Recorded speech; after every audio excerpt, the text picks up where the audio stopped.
So I visited a friend at his new house, and he told me to make myself at home. So I threw him out. I hate having visitors. My parents raised me as an only child, which has really annoyed my younger brother. I was watching a food documentary last night, and I didn't realise things like Edam, Brie, Gouda are actually quite seasonal. It's because Christmas is the time for baby cheeses. Oh, gosh. Come on. Hello? Oh, Is this on? Christ almighty. All right then. Anyway, hello everyone. I'll leave it there. Hello everyone. Welcome to the Black Dog 170. I'm Lee. I'm Darren.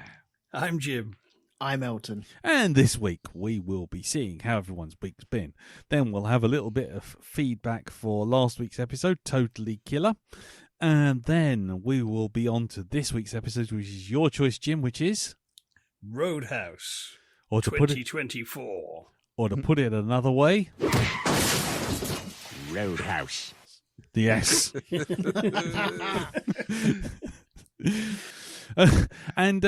So before we get to that, we'll find out how everyone's week's been. And we'll start with you, Jim. How has it been, sir? Well, sort of quiet, really. Teresa got back home, so balance has been restored to the force. Cool. I can now cook for more than one person, which means proper meals again. Nice. You've had to put your trousers back on. Well, yes, I have to shave on a daily basis. Bachelor Hall is now closed. Oh, no. Never mind. But no, I'm very happy she got back safe and sound with no screw-ups or madness and storms or delays or lovely. The multitude of things that go wrong when you try and travel in the modern world. So that was nice. Cool. But other than that, not done an awful right lot, to be honest. Nope, that's fine. Yeah. As ever. Not every week has to be a thing happening week. It's cool. No problems. So although, I will mention that on I might do this as a future pick, but I found on Amazon Prime a movie called The Man with the Screaming Forehead. What? Yes. Which is done by a chap called Larry Blaymeyer, who he's done a lot of kind of quite very, very low budget indie movies where he basically just takes the piss out of old 50s B movies. It was very cheap, but it was very well done because it is all supposed to look kind of like a modern day 50s movie. It's in colour, but it's all kind of like, the Edward Scissorhands suburban sets. Yeah. It also looks like that. Oh, right. And all the characters got stupid names, and it's kind of, at first it's kind of, you think this isn't very funny, but the more you have to listen to the dialogue to hear how stupid it is, and how like it's just really just amping up the cliches. It's like, one character who's a sailor is called the Dutch, the Swede Abercrombie. Right. And, the Central Scientific Institute where mad science is happening is the Institute for Brain Studying. Okay. And it's all just full of little things. It's all just... it's kind of somewhere between Garth Marenghi and Airplane in that kind of... Nice. Very accurately spoofing the sort of naffness of these old things with really bad scripts. Oh, nice. But it has a really good cast. It has one genius cameo, which I won't spoil, but it has like Dick Miller as a bartender. You know what I mean? Kind of. Oh, right, yeah. Occult credentials. Yeah. Nice. It has a great line with this woman. She goes, "So, where did you get that number from?" "Oh, I just picked it up somewhere." "Well, I think you should put it down again."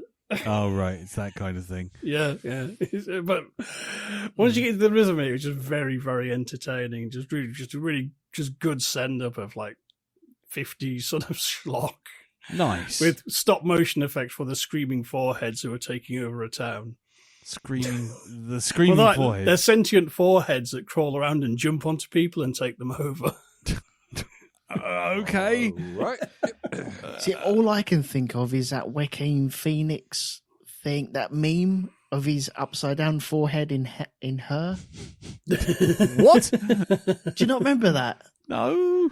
Okay, search up Joaquin Phoenix forehead in Her, and it's basically his head upside down. So it looks like his wrinkles in his mouth, in his forehead, turn out to be the mouth. Well, Like the you know what? Vindelivian people in Red Dwarf. Yeah. I'm checking the bingo card for this year. I've got none of that on here. This is fucking hell. This is no. No, that's it. No. I got nothing. Oh yeah, hold on. Joaquin Phoenix's. Oh, I got it. Joaquin Phoenix's upside down head. Yeah. Forehead rotated. That's my Whenever bad you name. said screaming forehead, all I could think of was that. Yeah, I can see that. That's frankly quite disturbing. Thanks for that. Things I didn't need to see. It's a bad day to have eyes. Thanks, Elton.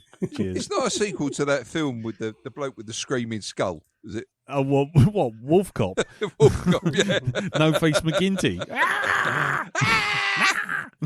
Well, the face. same director has done a film called The Lost Skeleton of Cadaver, which I'm I've quite heard of keen to that. find. Yeah, I have Which heard is of apparently that. that's his masterpiece, so I've heard. Yeah, I have heard of that one. YouTube? So. Yeah, that's cool. Okay. I don't know if that's on YouTube, but if it is, we gotta check that one out because I was very curious about that when I saw the trailer for it at the time. Okay, that's cool. The Lost City of Cadaver. Yeah, isn't it? Yeah. Lost Skeleton. Lost Skeleton Lost of Skeleton. Cadaver. Yeah. No, that's cool. Okay, that's all right. Then I can see where this is coming from now. That makes a bit more sense. And But yes, on Amazon Prime, The Man with the Screaming Forehead. Guys, it's on. By the looks of it, it's on YouTube. what the cadaver? The Lost Skeleton of Cadaver, Oh, my 2001. good Lord. I'll check it's not in Spanish or something, but yeah. And so it begins. Old movies in colour. So this one's actually in colour, not in black and white like they originally shot it. Okay. But it is the full movie by the looks of it. Nice. Wow. Okay. Okay. Well, we may well check that out, I'm sure. Cool. Okay. So the attack of the screaming forehead. The Man with the Screaming Forehead. The man with the screaming forehead. Sorry. Okay. We'll prepare ourselves for that one, Jim. Unless this is some sort of Keep double. that up my sleeve. I was going to say Maybe it's my GI Joker. G.I. Joker. I was going to say, unless this is some kind of double bluff and you're working in cahoots with Elton and it's his turn this week. No, we wouldn't do that. Well, I don't know anymore. Are we that organised for this show? No, never. Not once, not ever. I hate to be that guy to tell everyone, but we are not ever that fucking organised. No, never. No. Anyway, yes, cool. Okay, well, we'll keep that on the back burner. And I say look forward to it, but we'll just put that in the quotes. Cool. And right. And is there anything else, sir? I guess that's it. No, I isn't will it? leave that there, I think. Okie dokie. Brilliant. Okay, well, in which case we'll move over to you then, Elton. Right. Well, the only thing I did this week was I did the London Half Marathon this weekend. Did Whoa. you? Yes. Did you, though? You're welcome. Did you, Car? though? Yeah. Yes, I did. How Yes. did you do it? In an Al Pacino fashion? Yeah. Or did you We're do just it? completely done now. Mm. I did it. There are photos of proof that I did it. There's photos of proof that you were wearing jeans at the location. And I did it in my work boots and jeans, yes. Mm. My Yes. steel toe caps. Mm. Okay. I was the only one doing it in them, though. Yeah. Did you turn up on the wrong week? Is that what it was? You forget your kit, and you were lucky not to eat your pants. Yeah. Are you referring to a marathon as in the old name for Snickers and you ate half a marathon? I'm having trouble trying to imagine you getting more than like 15 yards down the road without needing an oxygen tent, if I'm honest. Oh, that's fine, isn't it? God. Tell me I'm wrong. You are not wrong. Right. Welcome to Sky Sports 7. And now we have chocolate-based sporting events with Elton McManus. Yeah, stick chocolate on a stick. Welcome to competitive chocolate on a stick. Oh, dear. Madam. Followed by monk slapping. Monk slapping is a thing. It was on Eurosport. Yep, That's all I know. Yep. Really? Yeah. Yep, there is Now, monk slapping. if I type this into my browser, We accept How no much trouble am I responsibility. going to be in? yes. You might want to go incognito for this one, Okay. Elton. All right, okay. Monk Yep. slapping. Yeah. Monk It's a slapping. euphemism, you know. Yeah. There's loads. Yeah. There's a whole thing about slapping Have you monks. never slapped the monk? No? Okay. Is there nun slapping as well? Well, yeah, that's You're the... getting dangerous territory there, Elton. Ah, okay. There could be a specialist Pornhub channel just for that. Yeah. There is a specialist porn channel just for that. Yeah. There was it was back. I tell you what, I'm googling it myself just to make sure, but there isn't anything to corroborate it. So I'm gonna have to just fill you in. Oh, are you? On the backstory, when cable TV was first a thing, and it kind of gave you like 6,000 channels, and it was all rubbish. One of the things they had was And the difference today is... you pay for the channels. But one of them was Eurosport 2. And Eurosport 2 had no rights to any actual proper sports, like football or motor racing or anything. Nice. You had it's to all curling and no, because even curling's got an organisational group that you have to pay licenses to.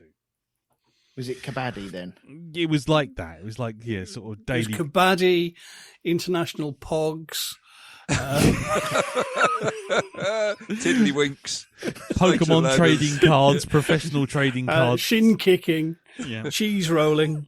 yeah, that's Coin it. flipping. Sabutio. Yeah, fudge packing for beginners.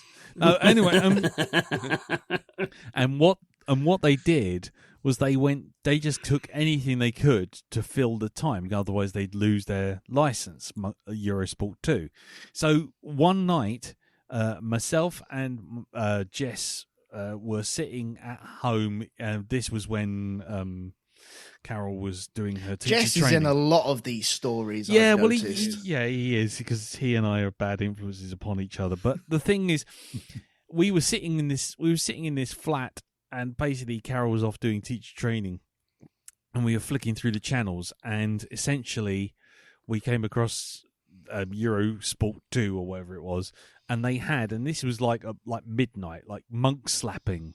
Thailand monk slapping or something like that, and we just sat there, and it was all in an Asian language that we couldn't understand. There was no subtitles, no nothing. It was in this grainy VHS nonsense, and it was just two guys in Buddhist monk gear in a ring, like a sort of like a sumo ring, and they would just stand there and slap each other as hard as they bloody well could, and until someone either fell over, fell down, or fell out of the ring. Yeah, because I think it's now being commercialised. Well, let's be honest, it was 30 plus years ago, so I think, it's probably happened by now. There's probably This is the a- origin of happy Right. slapping. Yeah, it probably. This is where it came from. Well, maybe. No, You've look been up, tangoed, professional league. look up slap fighting. That is the modern day equivalent of it. Yeah, I've seen that kind of thing where there's Yeah. guys who are built like brick shithouses, literally taking ham shanks, which mask themselves as hands and just hitting people around the face. Wasn't that the movie we watched for this week? Well, funny enough, it was because there was no golf clubs to hand. No golf clubs and dodgy Irish accents. Well, hello there. We're going to have a party. Anyway, And a big hello to all you Irish listeners out there. yeah, whose accent we have taken the piss out of, and we sincerely and deeply apologise. Yeah, so yeah, it was just one of those late night beer and pizza / kebab evening sort of. How many channels we got? Click, click, click. Why the fuck are we sitting here watching badly done VHS monk slapping from Thailand? Say porn. Nearly. You're going to say porn. Yes. No. You put a windbreaker up in between you so you don't see each other, but Yep. you know you're there. Earplugs in. The wrong kind of windbreaker. Anyway, yes. So sorry. Carry on, Elton. Okay, so yeah, we went up to London, and Jacob, my son, his girlfriend was running the half marathon, and so we went up to support. And do you know what? Lovely day out. Awesome, awesome little event to go do. Nice. We ended up coming out of Charing Cross Station, and we turned left, and the start line was maybe half a mile away, just past Nelson's Column, I think it is. Yep.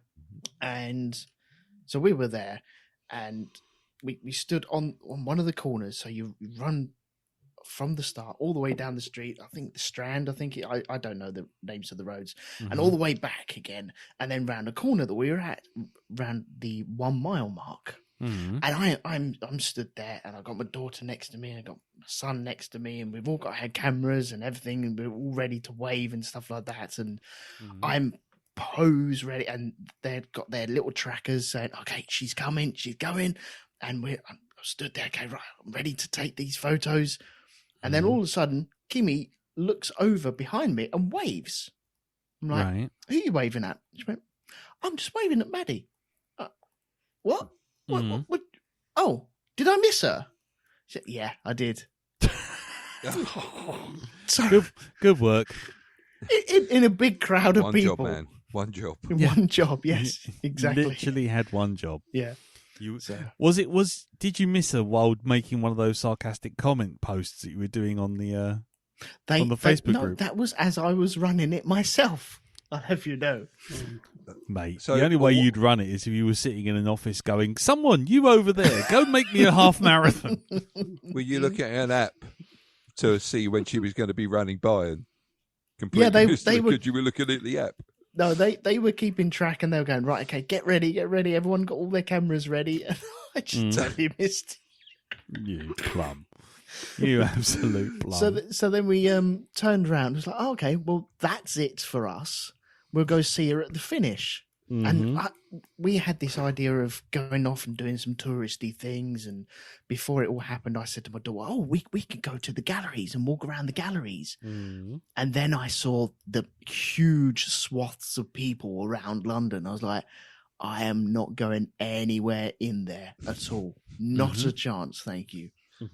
So we started moseying around, and then we heard all this crazy noise and excitement from down the road. I thought, okay, what's that? And so we walked about 500 yards, and we ended up on the final corner before the finish line.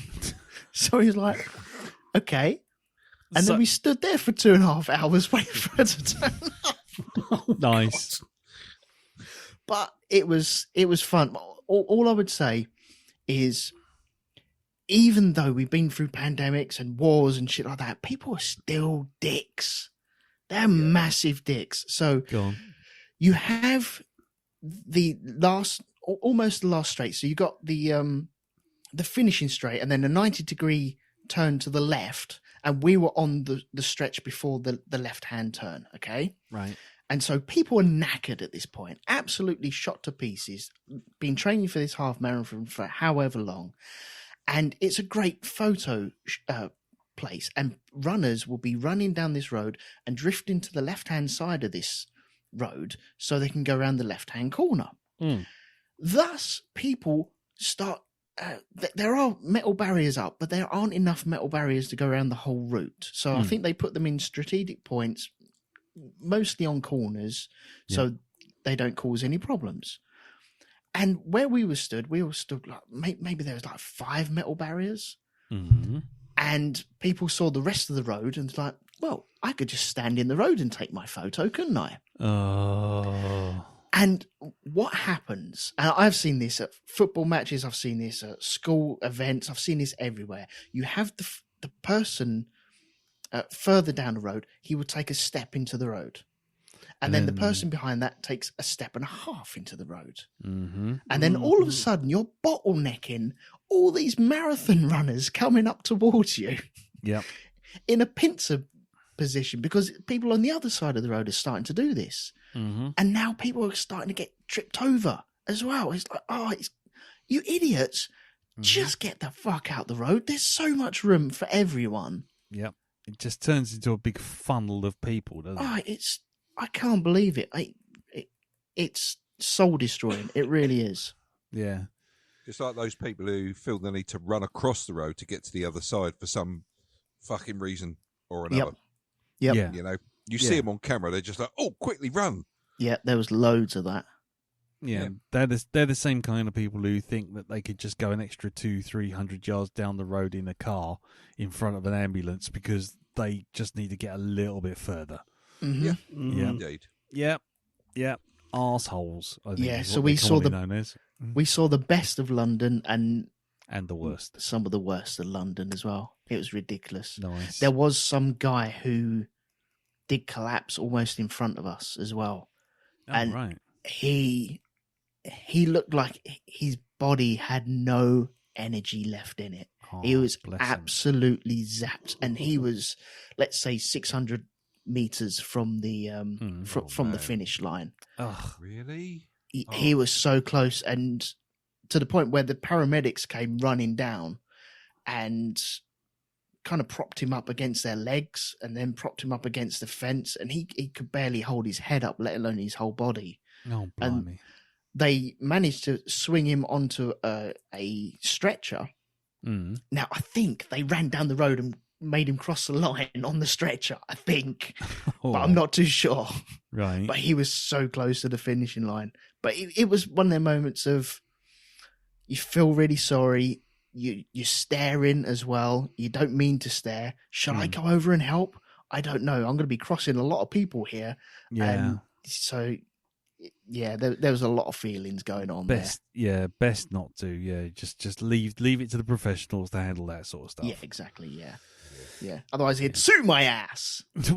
Well, I doubt it because he probably wouldn't be able to focus on you at that point. No, it's very true. Who are you? I'm somebody else. Goodbye. Just drop him and carry on running. I know you can't chase after me. Bye. It was fun shouting out stuff to other people. My favourite line to shout out was "words of encouragement" as people were running past. That's a dick thing to do. Yeah. I'll be honest. We're at the last corner. So you're halfway there. Son of a bitch. I mean, I know I haven't done any decent running for about 3 years now. Well, 4 years now. But yeah, I if you'd done that with me, I would have taken an extra few steps to come over a lamp here. No,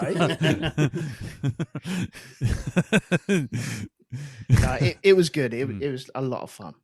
Oh, good. That's cool. And then after that, we went to Greenwich and had an awesome meal. Has anyone been to Greenwich recently? Yes. No. Yeah, I went only last Sunday, actually. Richard the First. Charles II? What are we talking about? Henry VIII. Yeah. Oh, Darren's Trump. It's like the royalty results. Yeah. Charles III, Elizabeth II. East 5-4, 4-5-5. Richard the Lionheart. Banned from the zoo. Chuckney Point. Henry Eastleigh VIII. Wind. George V. Fucking shipping forecast now, isn't it? Yeah. Tangent Green.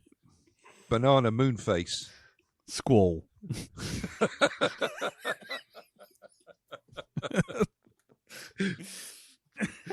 Oh dear. Yeah. So Gordon, what are you talking about? Just we had a little meal in Richard the First. Which Really? That's a bit messy, isn't it? was... Oh, screw you guys. And I thought these kings smell bad on the outside.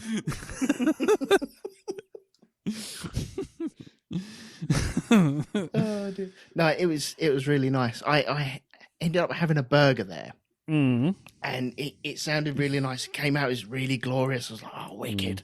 And other people on our table, they had the roast pork, and it came out, it was like, oh my God, that looks amazing. It's like an inch thick of pork with crackling around it, and Wow. it's like a nice big disc. It's like, oh man, I should have had that, shouldn't I? I should have had that. Oh, disc. Who's ever wanted to have an inch thick of pork? Anyone got a pork an inch thick? Anyone? Bueller. Bueller? Hold on. Euphemism. Thank you. Darren, was that on the bingo card? No, not that. That's not either. This is a shit bingo card. It really is. It's only got numbers. You'll never get the corners. Yeah. Oh, yeah. So your pork's an inch I've thick. got Boris Johnson penny farthing for some reason. That's not right. That's more likely, I think. Yeah. Okay. So that was it. That Jolly was good it. time up. Yeah. Jolly good time, and your pork's an inch thick. Yeah. Lovely. We've learned something new today. I think everyone's learned something new. Brilliant. Okay. Darren, over to you, mate. Yes, indeed. Hello. Hello. Oh, excuse me. Yes. So, what did I do with my week this week? First of all, my phone finally went kaput.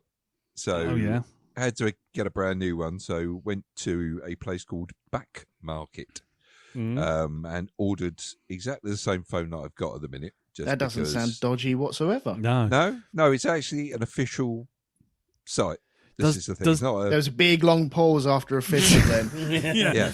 I was going to say official. You can't see the air quotes. Can I just ask a quick question about your new phone? Uh-huh. If you tilt it slightly left and slightly right, do the land of the dinosaurs move? Very funny. No. I ordered exactly the phone that I've already got. But if you hadn't told me it was second hand and reconditioned, I wouldn't have guessed it, because this thing is fucking immaculate. Yeah. I got a Galaxy S10e, right, because I don't like phones that the size of a fucking cricket bat. And yeah, the thing is, it's absolutely superb. It's just really, really clean, tidy. The case is perfect. And the police are still looking for it in certainly relation are. to it. Yes. Let's be honest. I keep getting these funny messages about, this bloke who claims to be a member of BAFTA wants to sell me some screeners, and I don't know what the fuck that's about. Honest. No, there's another one. There we go. Apparently, I have to go over the county lines. Yes, what is apparently that? So. Nice. But I can highly recommend Back Market to anyone who wants to get themselves another phone, rather than go and buy yourself a new one. This cost me 120 quid, whereas it probably would have cost me 400 to 500 quid anywhere else. And just really good value for money. Very, very good. And they deliver it quite quickly as well. It only took about 3 or 4 days to get it sent over. So, you spent 3 or 4 days shitting yourself that you hadn't just thrown 130 quid down the toilet and something was going to turn up. I won't lie. You know, you do wonder. You do sit there thinking, what have I done? You know, my God, what have I done? Yeah, as I'm sitting there on my pizza box. Yeah. Your pizza box sofa.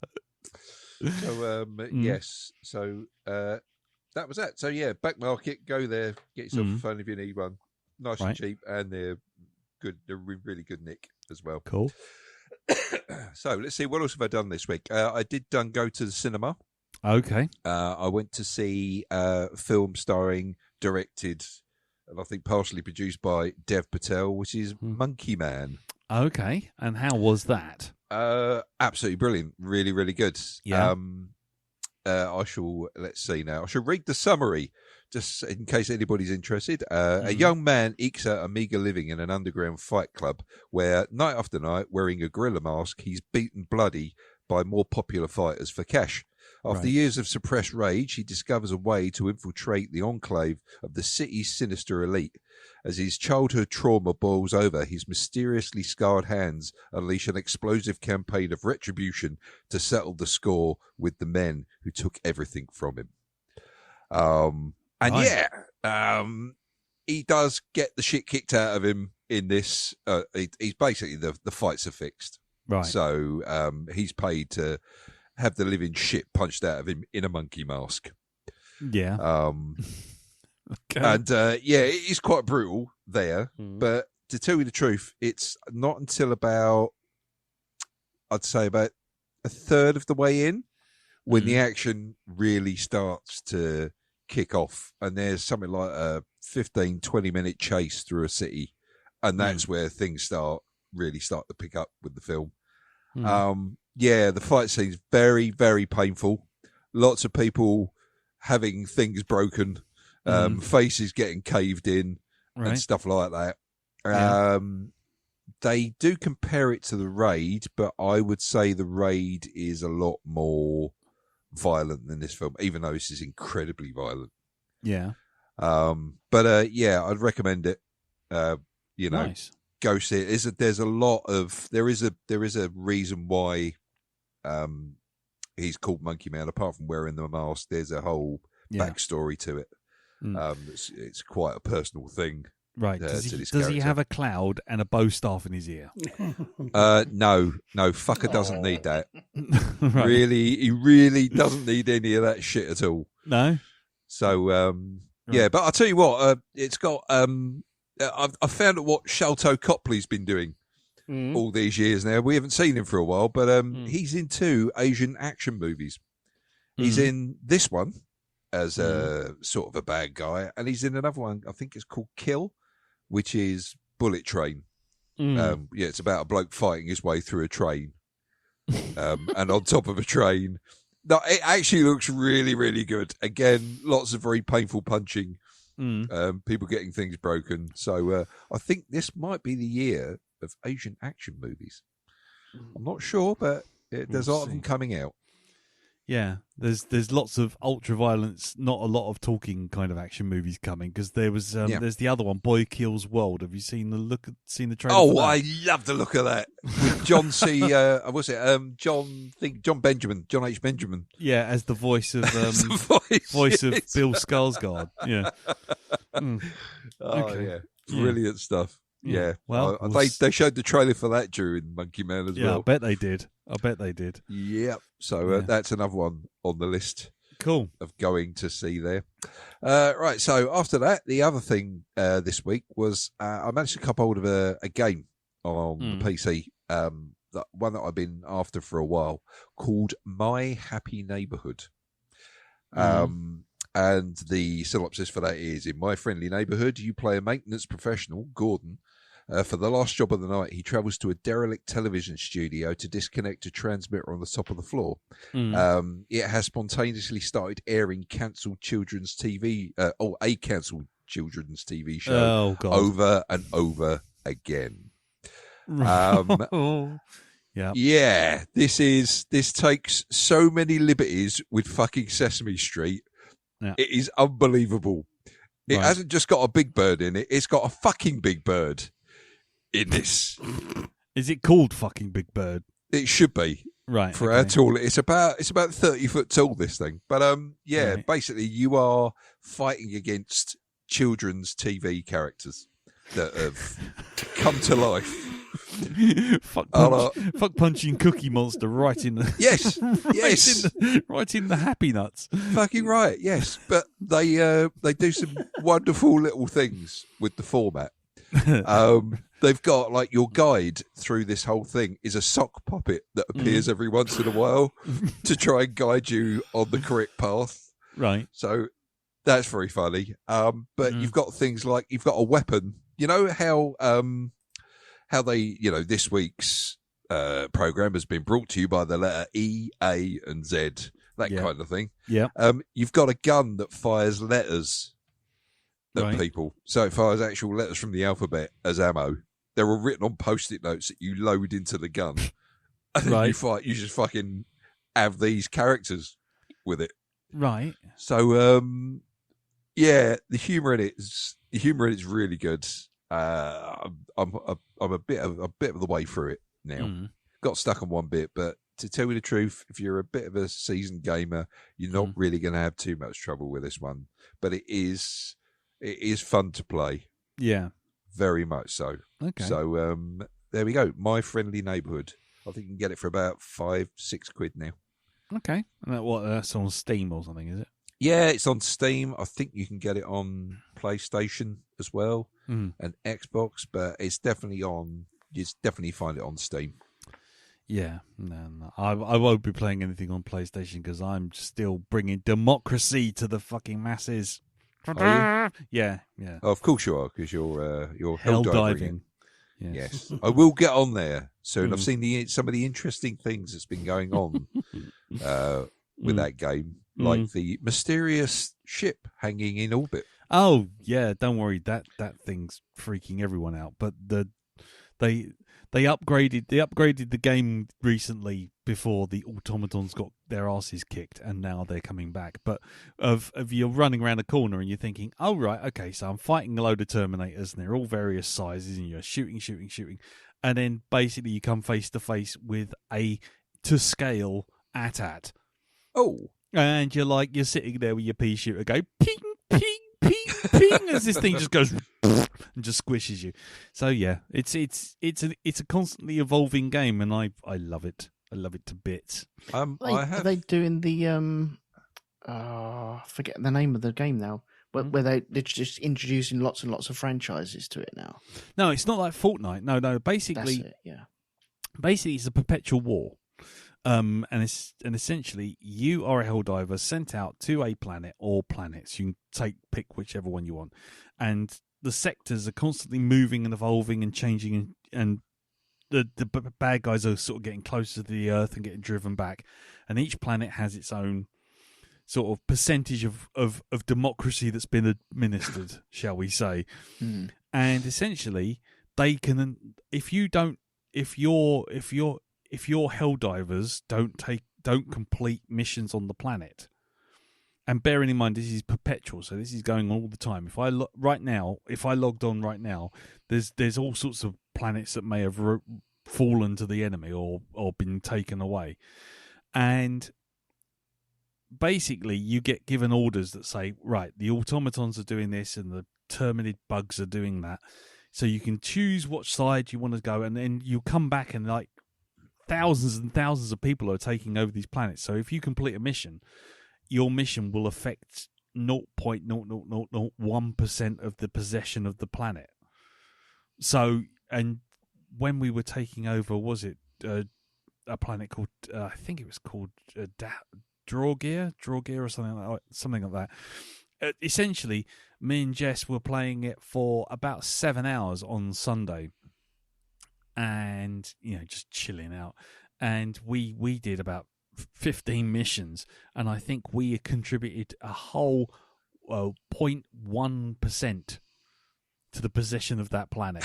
Right. And there was 392,000 players just on that planet trying to stop the automatons on that planet. And there was about 140,000 on another planet, and there was about 60,000 on the Terminids, because we've kind of held them back. But then you take over that planet. The planet gets taken over, or you can move to a different one if you want to play different arenas.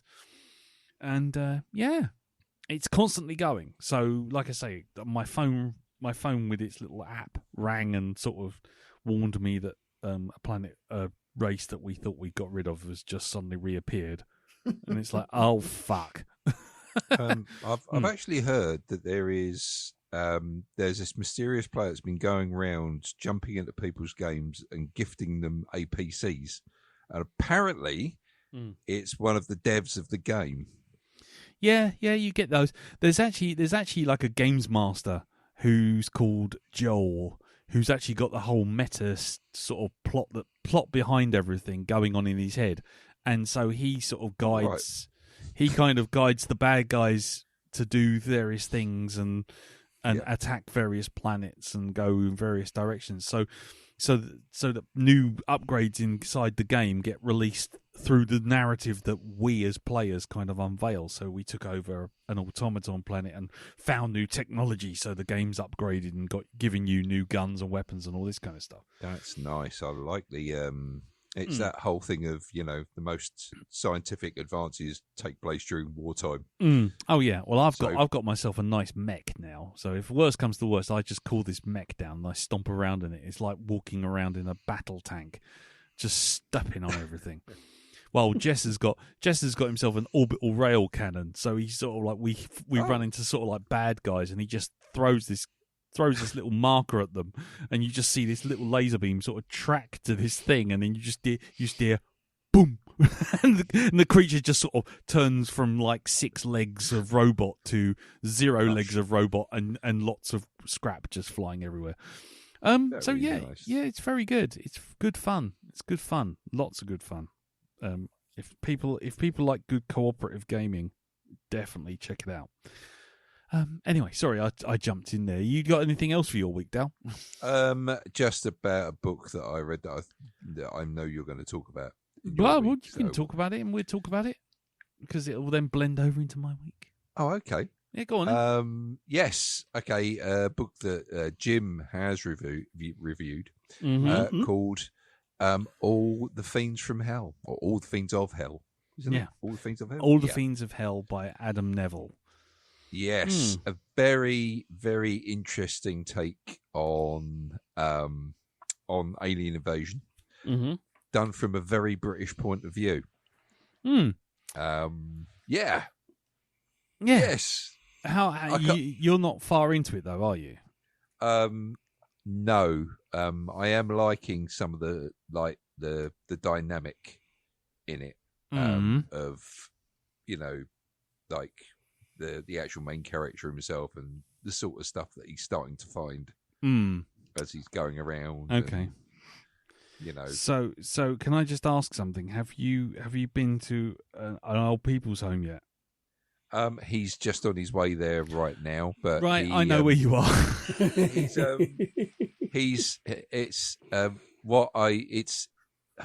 Unlike some. What I like about it is, unlike some post-apocalyptic sort of novels, where they've just got a gang of people who are trying to get from A to B. Yeah. This poses the question, I think, of what if people that were trying to survive this weren't exactly all in tip-top condition?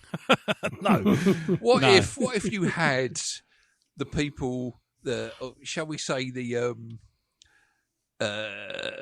what if the aliens were kind of ableist, and just went, that's rubbish, that lot. We'll just leave that there and take the good stuff.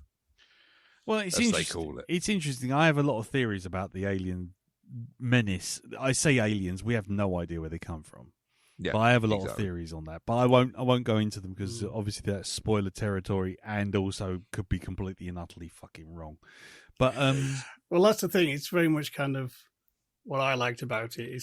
It's kind of, if an alien invasion did happen, we would be hopelessly outgunned. It'd be overnight, and you'd be wandering around going, "What the fuck just happened?" Yeah. Why can't I hear anything from the ring road down the road? What's all that about then? Thank Christ the electricity's still on, but it won't be for long. Because now I can make myself some toast. Yeah. The world may have ended, but at least I've got toast and a kettle. And a box of dairy milk. I'll have that as well. Dairy milk, yeah. Yes. Yeah, I got it after your recommendation the other week, Jim. I thought I liked the sound of that, and I haven't read a good book for a long time. So I thought, you know what, I'll give it a go, and I got it on the. Did I send you the message on the Thursday? Didn't I? I think so. Yeah. Yeah. So I got it on Thursday night, and I'd finished it by Saturday morning. So yeah, totally dug it. There's a couple of little bits, the little niggles, but that's more of a sort of general format of apocalyptic things, which I won't get into because I don't think Darren's come across any of it yet. But I did like the... Well, whenever whenever we do alien or monster movies, the one thing I always say is I like the less you know, the scarier things are. Mm. And this does that rather well. There's elements of like, why is that happening? Why is this happening? I think I've got a handle on it now. This is, oh no, I'm wrong. And there's a lot of that going on.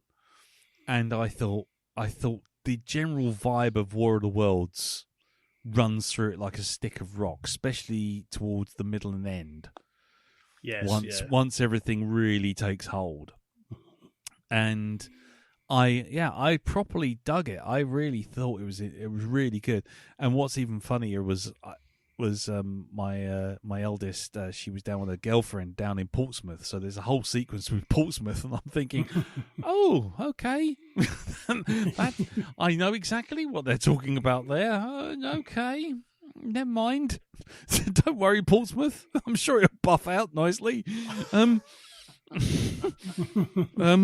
But yeah, no, I really liked it. Like I say, it has a couple of problems which are generic across the entire format of that genre, and I don't think you can avoid that. But I genuinely had a really good time, and the fact I blasted it in like less than 48 hours should tell you something, because I've got books that I've just sitting dusty on a shelf with thumb marks at about the halfway mark where I've left them. So no, I totally dug it. I must admit, and and I was really interested to read his thoughts at the back as well. He always does a really good afterword where he takes you through kind of where his ideas came from and what research he did, and I always have fun kind of see if I've picked up on the same on the things, and where he's coming from, and no, he always does a very good afterwards. So we give a good insight into what you've just read, which is kind of nice, because normally you're in a bit of a state by the end of an Adam Neville book of kind of like, fucking hell, that was rough. I won't say anything more, but yeah. Yeah. Yeah.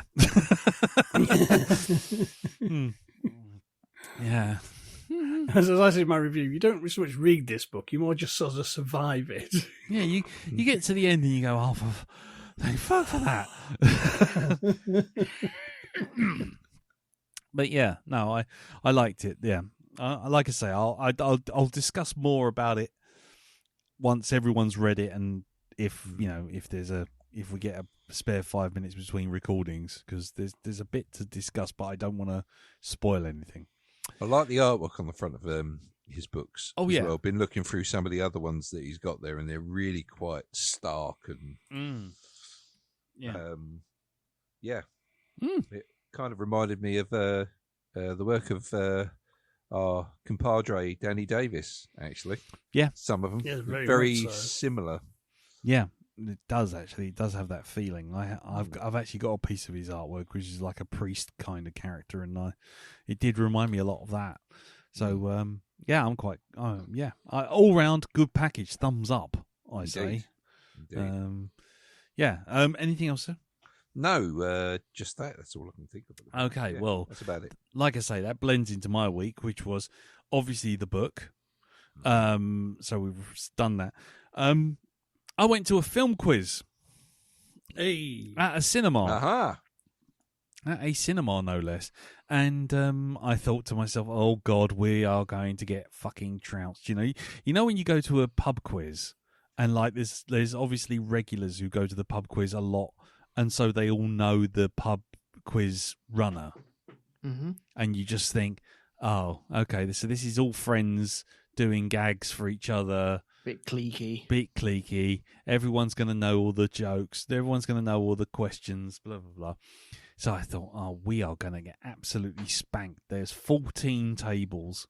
We're in a cinema, and there was a bunch of, no joking, there was a bunch of kids from the local Bromley College who were all talking about media studies. And it was like, holy shit. Right, okay, so get ready to have my ego crushed like an egg. And then nonsense. Yeah, exactly. And then Carol's going, I just wanted to come out for a drink and do a quiz. I probably won't be very good, but my handwriting's cool. I'm like, okay. and then she asked. Then what are you saying, darling? Go on, just say what you really feel. Go on. and then on top of that, she started going at these drinks called the Kong Kong shots, which were like dark rum and peach tea or something, and after two of those, she's like, right, you film cunts, here we go. Fucking hell, bring it on. Then we had Carol's friend Kathy and her husband. Her husband knows nothing about films at all, and Kathy likes big budget blockbusters, which is cool. Okay. So when like the nice and easy round started off with posters such as La Dolce Vita without text on it, I'm like, I'm on my own here, and we are doomed.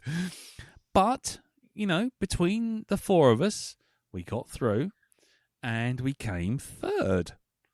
A team of 4 came third against 14 teams, average of 6 people each. Nice. Tell me where the media studies team didn't came. Even rank. Didn't even yes, rank. Exactly. Didn't even rank. And you know what? We did the 14, and you know the reason why we lost, why we came third, was because it was the Sith question, not Sith, the fucking Last Jedi questions, weren't it? Yeah, and I've never seen it. Yeah, no, exactly. No, please explain how Palpatine returned. I have no idea. But the thing was, they did a thing at the end where it was like 100 films with dancing sequences in them. They show it to you in like a 2-minute musical montage, and you're supposed to write down as many as you can. Right. But the problem is they turn the lights down. You're working with a group of 4, 6, whatever, and and every time you turn away from the video to turn to them and whisper, "Oh, that's Austin Powers 3," or something like that, you've missed 3 clips. And so to lose by 4 points, and I'm just thinking, we didn't write down Beetlejuice, we didn't write down The Fucking Mask, and I'm like, oh, good Lord. I was close. I was so close to greatness. I was right there. I had it in my hands. And you know what we would have won? What we would have won would have won Speedboat? No, I would have won a 2 foot tall bag of popcorn and a £50 voucher in HMV. Oh, very in the video nice. section. And I thought, we were that close. I could have been sitting here on a fucking beanbag of popcorn watching videos. But no, I was denied. I could have bought my pizza boxes along. We could have used the popcorn as the padding to make a really, really interestingly comfortable sort of sofa. Exactly. Comfortably yum, we could have called it. Oh, there we go. Nice. That's our fucking quiz team right Comfortably yum. Comfortably yum. Sitting on pizza boxes and a pillow made of popcorn. Anyway, so I will be back there at the Picture House next month for a rematch, and I will be fucking ready next time. I will limber up. I'm tooling up. I'm going in. I'm coming out with that popcorn, motherfuckers. So there was that. And the only other thing was I watched I'd watched Roadhouse, as we should call it. Roadhouse. I watched that, and then what happened was I thought, do you know what? I'm just sitting here. I've got some time on my hands, and I had a little look through the old film premieres, and I found a film which I knew nothing about, and it was like £4 for rent on Amazon, and it's called Monolith, and it was released in 2022. Now, I'm guessing that nobody's heard of this, simply because it's like it was literally hidden down the fucking long list of nowhere. And it's an Australian film that was clearly filmed during COVID. That you have to take under advisement from the start. But the story is, it's got one actress in it, Lily Sullivan, who was in the Evil Dead reboot. Was it the sequel? I think it was Evil Dead Rise. And she plays a disgraced journalist, an unnamed disgraced journalist, who's moved into her parents' house, big, lovely, great big house, after she published a news story, and it turned out that her sources were false, and she wrongfully accused a criminal. And basically, he sued the publication, and she got fired, and she had to publicly announce that she'd done this, and she started getting persecuted and cancelled and all this sort of stuff, and drummed out. So she's gone to lick her wounds and hide away in this little house while her parents are on holiday. Then what happens is someone offers her a job doing a podcast, recording a podcast called something like Believe It or Not, or something like that, or The World of Unbelievable, or something like that. And she thinks it's a complete pile of old arse. She's talking to mad people on the phone who think, they're Elvis and all this kind of nonsense. But then what she does is she gets an email coming through saying, speak to, and it's got this person's name, and ask them about the brick. And she does that, in desperation, because she's got to get the first episode out to this publication, and she's got to do that. Mm-hmm. So she phones this person up, who becomes quite distressed at the sound of the word of the brick being brought up. And that leads to another person who has a very similar brick in Germany, who's an art collector. And she speaks to the art collector, who says that he's got multiple bricks, and they're all very odd, and they all come from very different people. And it begins to build this mystery. And I tell you what it started to feel like. It started to feel like a kind of, almost like Pontypool. Do you remember we watched Pontypool? Yeah. Where you got one person in a sound booth listening to people on the phone. Yeah? And at first you think, oh, this is pure cheapness. Absolutely, this is it. But the mystery, the way it builds up, and what these bricks are about, and what is attached to them, and the whole atmosphere of talking to these people and hearing their stories of how the brick turns up in their life, what it does to them, how they feel about it, what's going on, it draws you in. And if you find things like number stations creepy, or people on their own listening to weird people on the phone creepy, this film is for you. It doesn't answer all the questions. It's deliberately ambiguous in places, sometimes frustratingly so. But the story draws you in, and it makes you wonder what the fuck is going on. And then the story starts getting closer and closer to her. The more she investigates it, the closer it gets to her. And it had the right kind of oppressive, claustrophobic eeriness that would have really, really worked in COVID when you're locked down.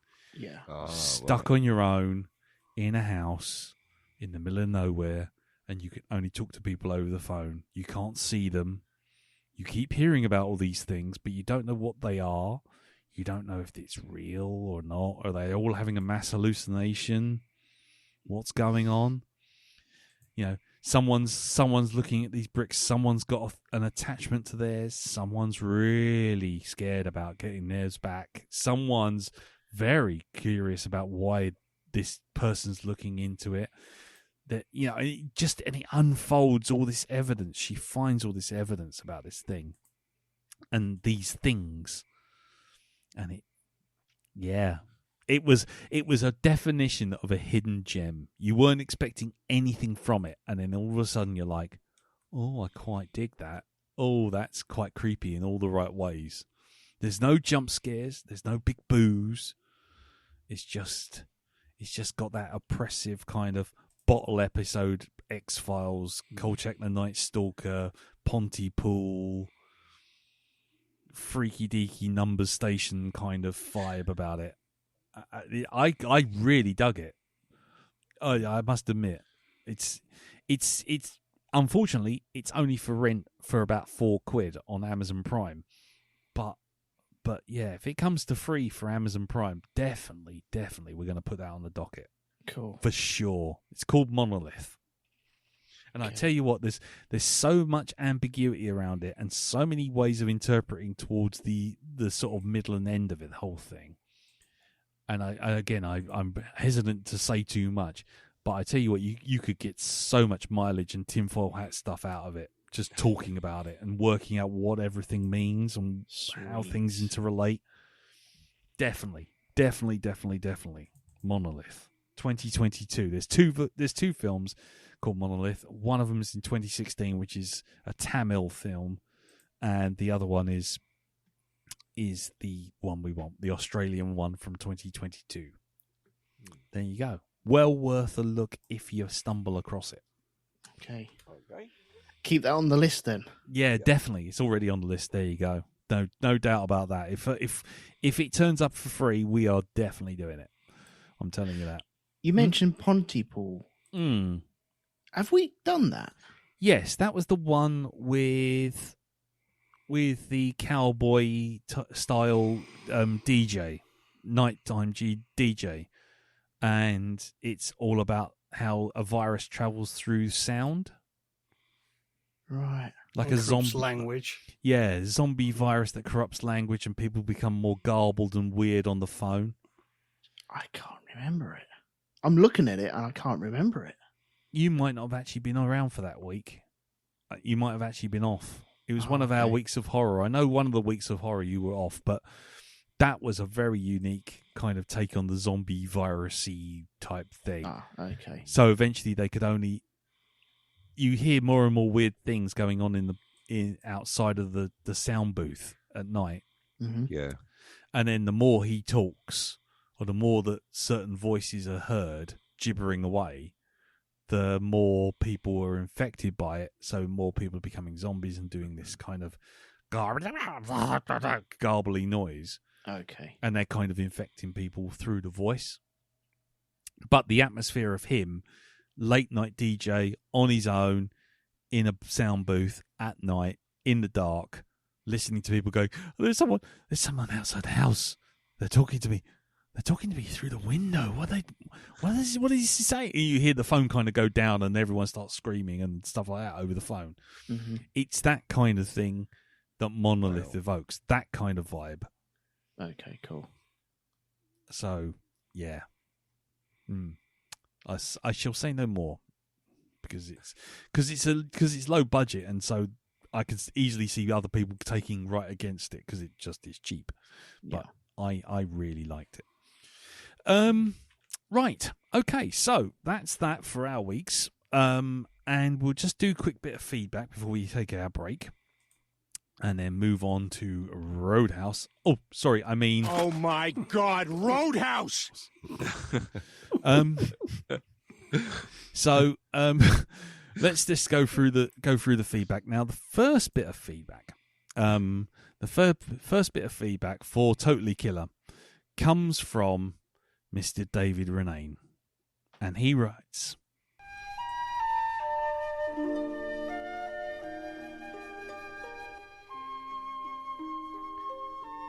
David writes,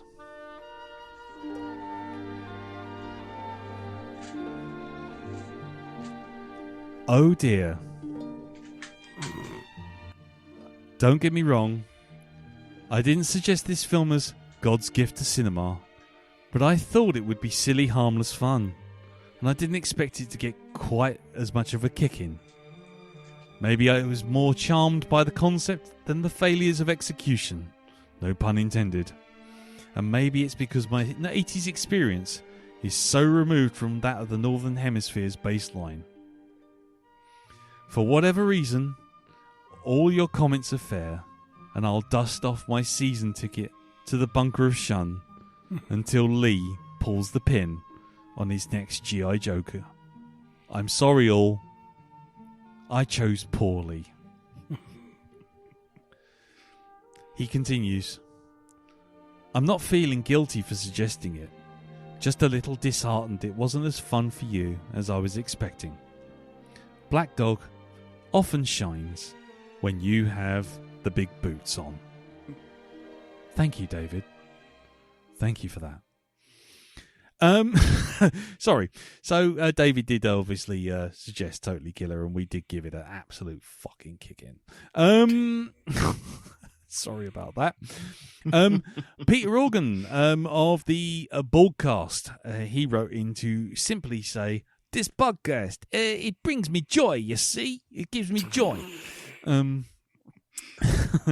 Which, you know, because everyone out there talks like a 1930s, 1930s gangster, you know?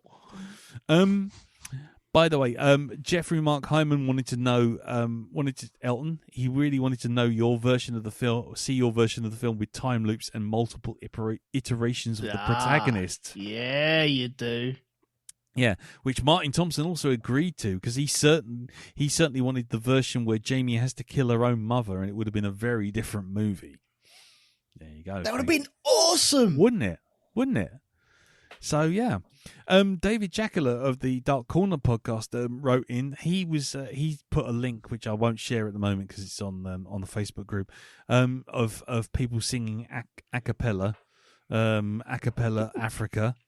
Apparently, you know, these guys, you know, they had to have 9 people to sing, you know, what I clearly could sing perfectly last week. You take me love, see me away from you. See, and they needed fucking 9 people to do that. But David also continues, the 80s. I had punks in middle school. I had punks in middle school. Bona fide safety pins on sleeveless t-shirts and mohawked punks. The mohawked punks, not mohaired punks. And the music in the back of the mohair punks, to be honest. Mohair punks, yeah, coming out with big woolly jumpers. Martin Thompson also got involved. We're saying as much as David Renane said, I found this a fun movie and didn't expect that it would get that much of a kicking. Although I don't disagree with many of the points made. As you said, Kiernan Shipka's performance really carries the film. As with Jeffrey Wright's performance as Monk in American Fiction, put a different actor in the role and the character would be unbearable. I liked that there were ripples down the timeline and Jamie ends up with a new name. Her mum turning out to be Queen Bitch was predictable, but still fun. The moment when the police laughed off the DNA felt odd, though. Even though it was meant to be a small town, surely they would have had some knowledge of it. Also, if you have a mate that can whip up a time machine, surely as a phone charger should be doable in the 80s. Yeah, that's true. This time round, I also wondered if the killer was never caught, how come you get replicas of his mask and the outfit everywhere? And did anyone see him commit any crimes? Which is very true. As Jim said, there's no empathy for the past, and Jamie should have come back with a better understanding of both her mother and the time she grew up in. Something I always admired about Life on Mars, that while it was clear that the 1970s was a less enlightened time, the present day could stand to learn a few lessons from it too. So there you go. Thank you very much for that, Martin. And if anybody else would like to send in any feedback at all for this episode, last episode, or for anything else, you know, or you just want to go and say Roadhouse, then by all means do so by sending in feedback to feedback@blackdogpodcast.com or posting up on the Facebook group, which is facebook.com/groups/the Black Dog Podcast. And remember, it is a private group, so you do have to apply, and I do have to let you in, or Jim or Darren has to let you in, or Elton has to let you in. So don't just apply and then just run away, because you won't get in. Simple as that. We're stopping for randos coming in after seeing quite a few people trying to sell me dog food. Anyway, right. So that's that. So we'll move on now. So we shall roll jingle.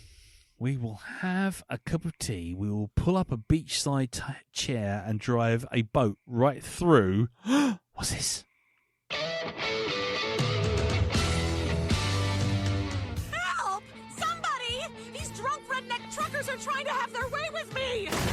Not while my scrotum is pressed up against my stomach in these jeans, they won't.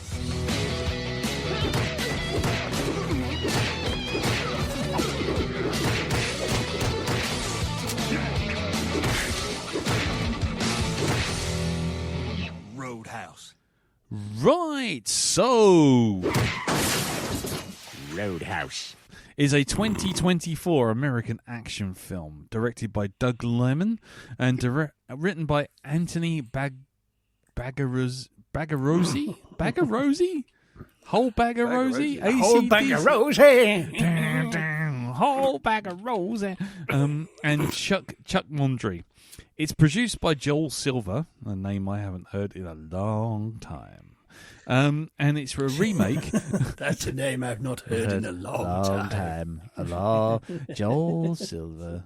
No, I haven't heard that name since Xanadu or Matrix Revolutions. A long time. And it's a remake of the 1989 film of the same name. It stars Jake Gyllenhaal, Daniela Melchior. I'm so rubbish with names. Conor McGregor in his feature film debut. J.D. Pardo, Arturo Castro, and Billy Magnuson.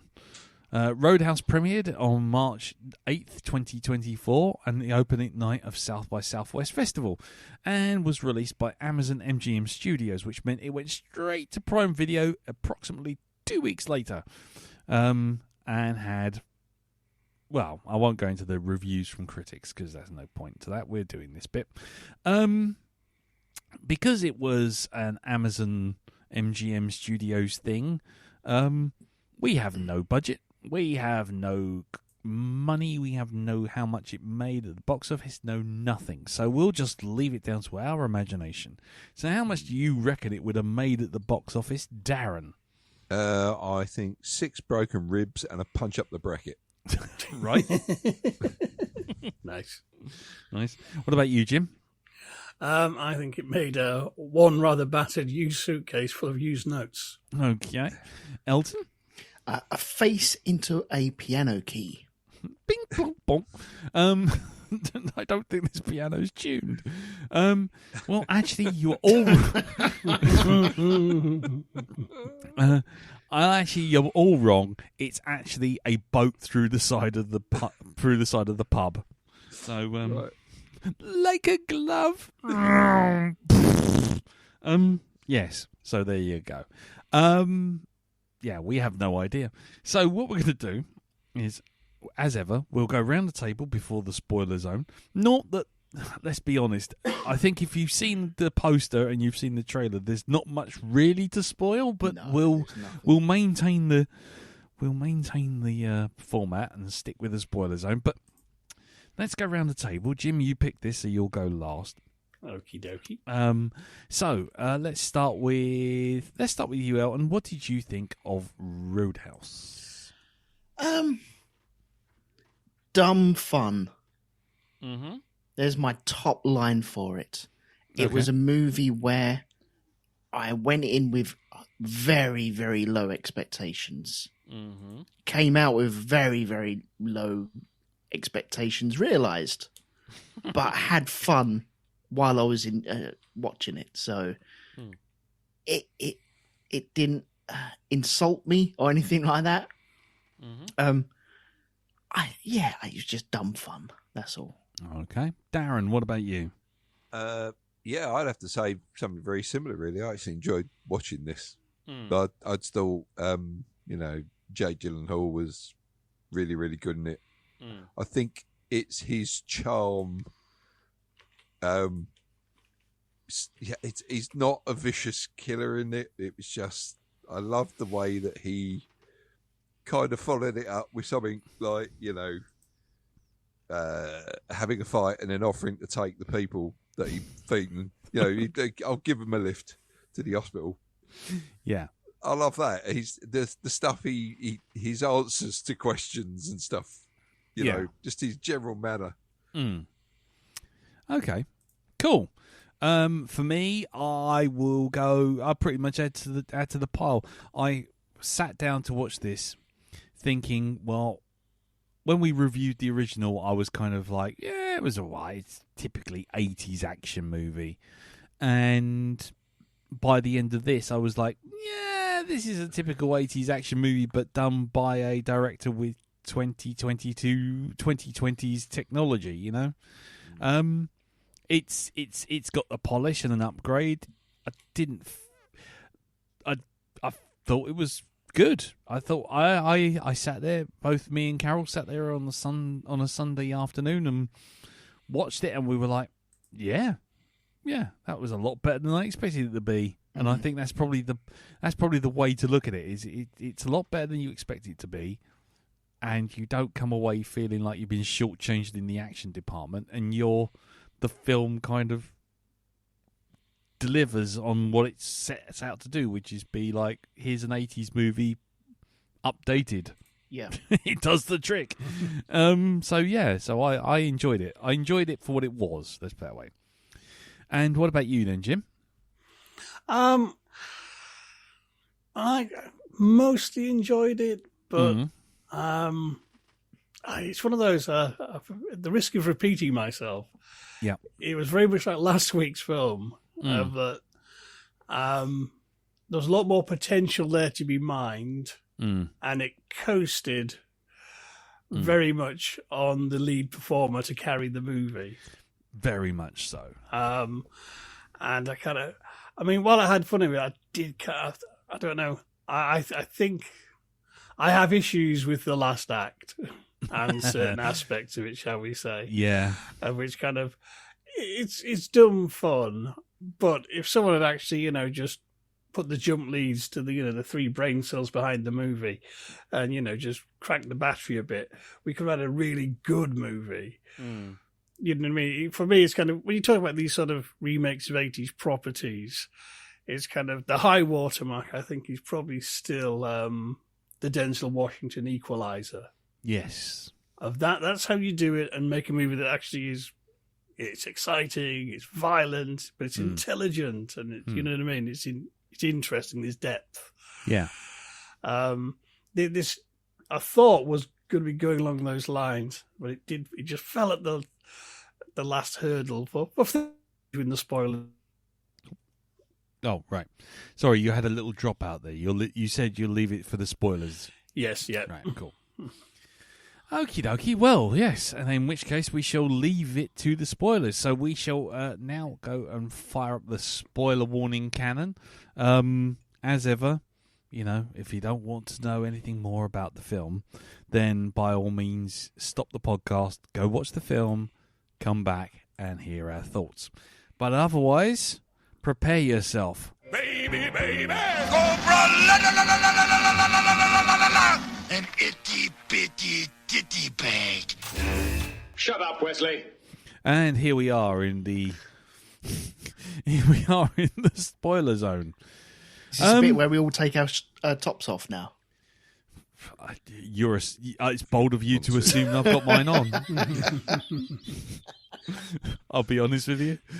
I don't know about anyone else, but I'm just sitting here in nothing but a smile. So yeah, there we go.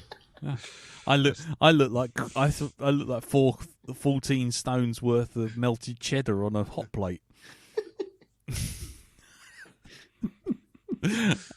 Actually, 14 stones a bit light. Actually, try about 18 stone of cheddar wrapped in a woolly blanket. So there you go.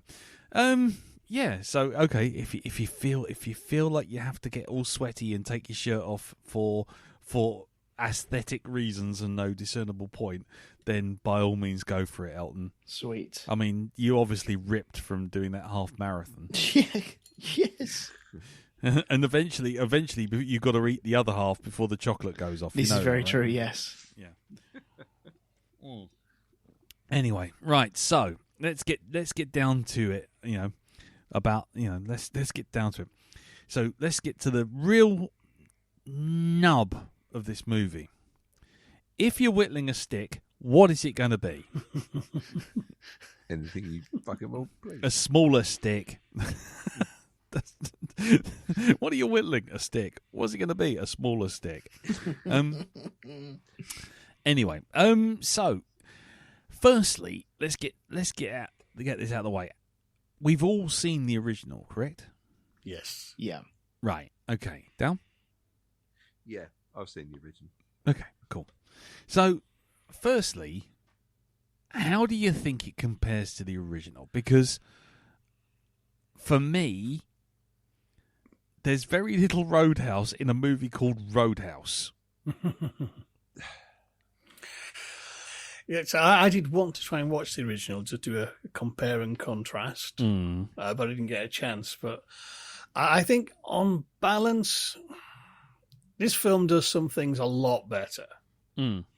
However, I think overall, the original is far more on point, and the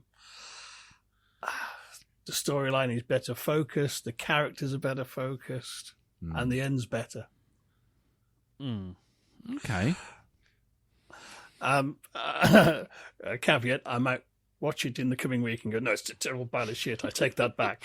But from my memory, it's just kind of, I remember when we did with this, it was like, there's unintentionally funny because it's like, a lot of very unintentional homoerotic kind of stuff going on and a lot of cheesy corn and a giant bear falling on somebody and lots of just bizarre things happening. But the story felt better focused, and I say it was more grounded around him, being this super bouncer who comes to a roadhouse and, gets into a lot more local hot water with local hoods. But as it is, he's hard as fuck and more than willing to give someone a kicking. Whereas this, I felt it made a fundamental flaw with the main character, that they didn't have that same sort of focus. And, you're missing Sam Elliott as the old mentor bouncer as well. There's no equivalent to that in this movie, which is a minus point. Less Sam Elliott is always bad. Sam Elliott as the Obi-Wan the bouncer. Yes. Okay. What about you, Elton? Well, I don't remember much from the original, but I do remember it was a house on a road and it was a place to go to. It felt out of place. It didn't feel like one of them washed up bars that would attract the drunks and the bands playing and just break out in a barroom brawl. That felt out of place in this type of arena. Right. It didn't feel like an oceanside bar would have a band playing behind chicken wire just in case bottles of beer were thrown at them. It just felt, no, that's wrong. That wouldn't happen at all. And so the whole premise of having someone turn up as a bouncer there just didn't feel right. I get the plot of them trying to rip it down and so they can build their own shit. But it didn't feel like the Roadhouse we had in the original. That was down the end of the road. You could drive home drunk from there. You'd be able to get away with it and that sort of shit. Right. And there would be drug dealing and there'd be guns and there'd be punch ups and no questions asked. Whereas this was, we're on a beach. So Yeldum. Shut your face. Shut your face. Yep. But this was on a beach and it doesn't quite suit that material, I don't think. Right. I get the idea behind trying to run them out of town so you can get the property to rip it down. But the original, it feels more natural to have bar fights in that place. Whereas this, Well, no, you have the sunset. And what? And then people start getting rowdy and start throwing punches just for no reason. It didn't feel like it had that. You would just spontaneously have a bar fight, whereas the original, it felt like you would. Okay, right, that's fair. Okay, I'll come back to that in a sec. Darren, what about you? Well, I thought that the ending of this film took it in a different direction. And I don't mean the fight sequence. I mean, well, what it comes to by the time the credits roll, the position that he finds himself in by the end of this, which is basically just told to leave, not look back, don't hang around or anything. There'll always be a place for you in our community. It's nothing like that at all. He just ups and leaves. Yeah. I did like that about it. I also very much like the original as well. I've got a fondness for it, Right. So the two Daltons are different to one another. There is still that underlying sort of charm to both characters. Gyllenhaal's one's got a different way of doing things, of course. But I've got to say, I'm thinking about it. If you've got a problem with something you've done, like you were a fighter and you've got a problem with something where you got carried away, would you carry on being a fighter in any capacity at all if this was a psychological issue for you? Because it's kind of like, well, no, you wouldn't be. You'd still well clear of it and you'd go off and do something else. Would you, though? If you've got no choice but to, that's the only thing is punching people in the face. Well, I suppose there is that. It's just, you saw how much trouble he had sleeping. No, but that was Boat Dreams. Wasn't it? Boat Dreams. Wasn't that Boat Dreams? That was all because he was sleeping on the boat and it was Boat Dreams. They were dreams, but there were no boats in them. So I don't believe that at all. No, I mean... But the character was a bit unfocused because or full-on spoilers. He'd gone too far. He'd killed someone in a fight. Then he sort of drifted into this... Did he the bottom rung of the fighting circuit, doing it almost with a death wish, basically. Yeah. Okay, fair enough. But then kind of like, by the end, they keep talking about, I'm so angry you maybe go too far. And it's kind of, well, I thought you killed that guy as an accident. Was he a bad guy? Is there a chunk of plot I'm missing here? You know what I mean? It didn't quite sort of stack up. The original, this whole thing that he has that move he's going to use to take out the villain, which is worthy of a slasher kill. You know what I mean? Swayze has that dreaded martial art move, which he does use at the end. Whereas this is kind of one of my issues was all through the film he was kind of quite calm, collected. He was used his brain rather than his fists. To be appallingly violent, but at the end it was just kind of, let's just have fisticuffs, and it's kind of this isn't kind of meshing, you know what I mean, in a meaningful way. So did you not think he killed him then, Dal? Well, it's never actually confirmed, as far as I can see. It just says, I saw the videos. That's all people say to him. We saw what happened. I thought it was confirmed with Colin McGregor saying it. Colin McGregor? Connor. Sorry, Connor. Oh, Colin. Shut up. Colin McCrory, the golfer. Oh, no. Yeah. I didn't say We'll Colin. get to him, I'm sure. Conor McGregor of the Clan McGregor. Shut the fuck up. There can be only one. You're an immortal Highlander. Ramirez. Sorry. You cannot die. Feel the stag. Better to burn up than to fade away. Yes, anyway. So I know his name. Ramirez. I love that. You know what, I think for my next one I might just pick Islander again. So we could do like in 2.5 hours of Kurgan impressions and Sean Connery impressions. It's a kind of magic. What is that? Scottish? Is that French? What the fuck is that? I am Scottish. Yes. I am Conor McLeod, the King McLeod. So let me get this straight. You want to make a film where you got a Scotsman playing a Spaniard, Egyptian Spaniard, and a Frenchman playing a Scotsman. Fuck it, why not? All right. And an American playing a berserker from Germany, wasn't he? Exactly. No, he's a Russian, actually. That's right, he's a Russian. Yeah, who used to eat babies. Or feed babies to packs of dogs. That's it, yes. Anyway. I know his name.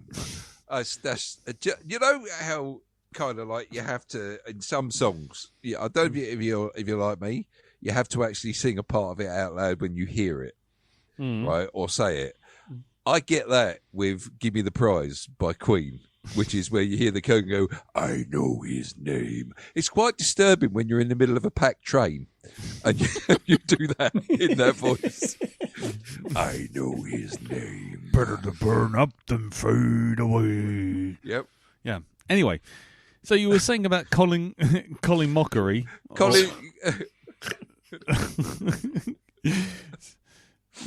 from accounts. Colin Robinson. Colin Robinson. Hello, Colin Robinson. Yeah. So you were saying about Colin Robinson then, Elton? No, I wasn't saying a word. Yes, you I were. can't remember. There you are. Go on. No, I can't remember. I can't remember. Oh, I don't know. I don't know why you. Of course, if you're gonna use a fighting method, you could use one from the 1960s or the much less known martial arts of the Oh fuck! Jin He's Temple. doing it again.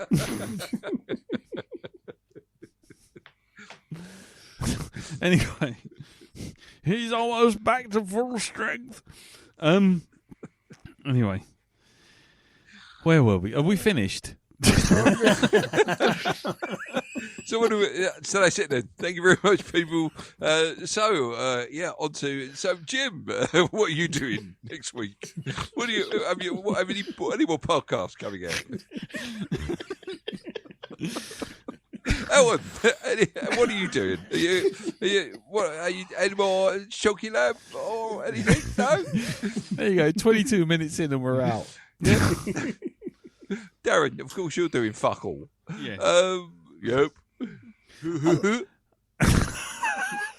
Yeah. Hold on. Donkey. Wolf. The bombs he's dropping. It's Carmen Miranda, you know. Right. Fiona, you look lovely in that dress.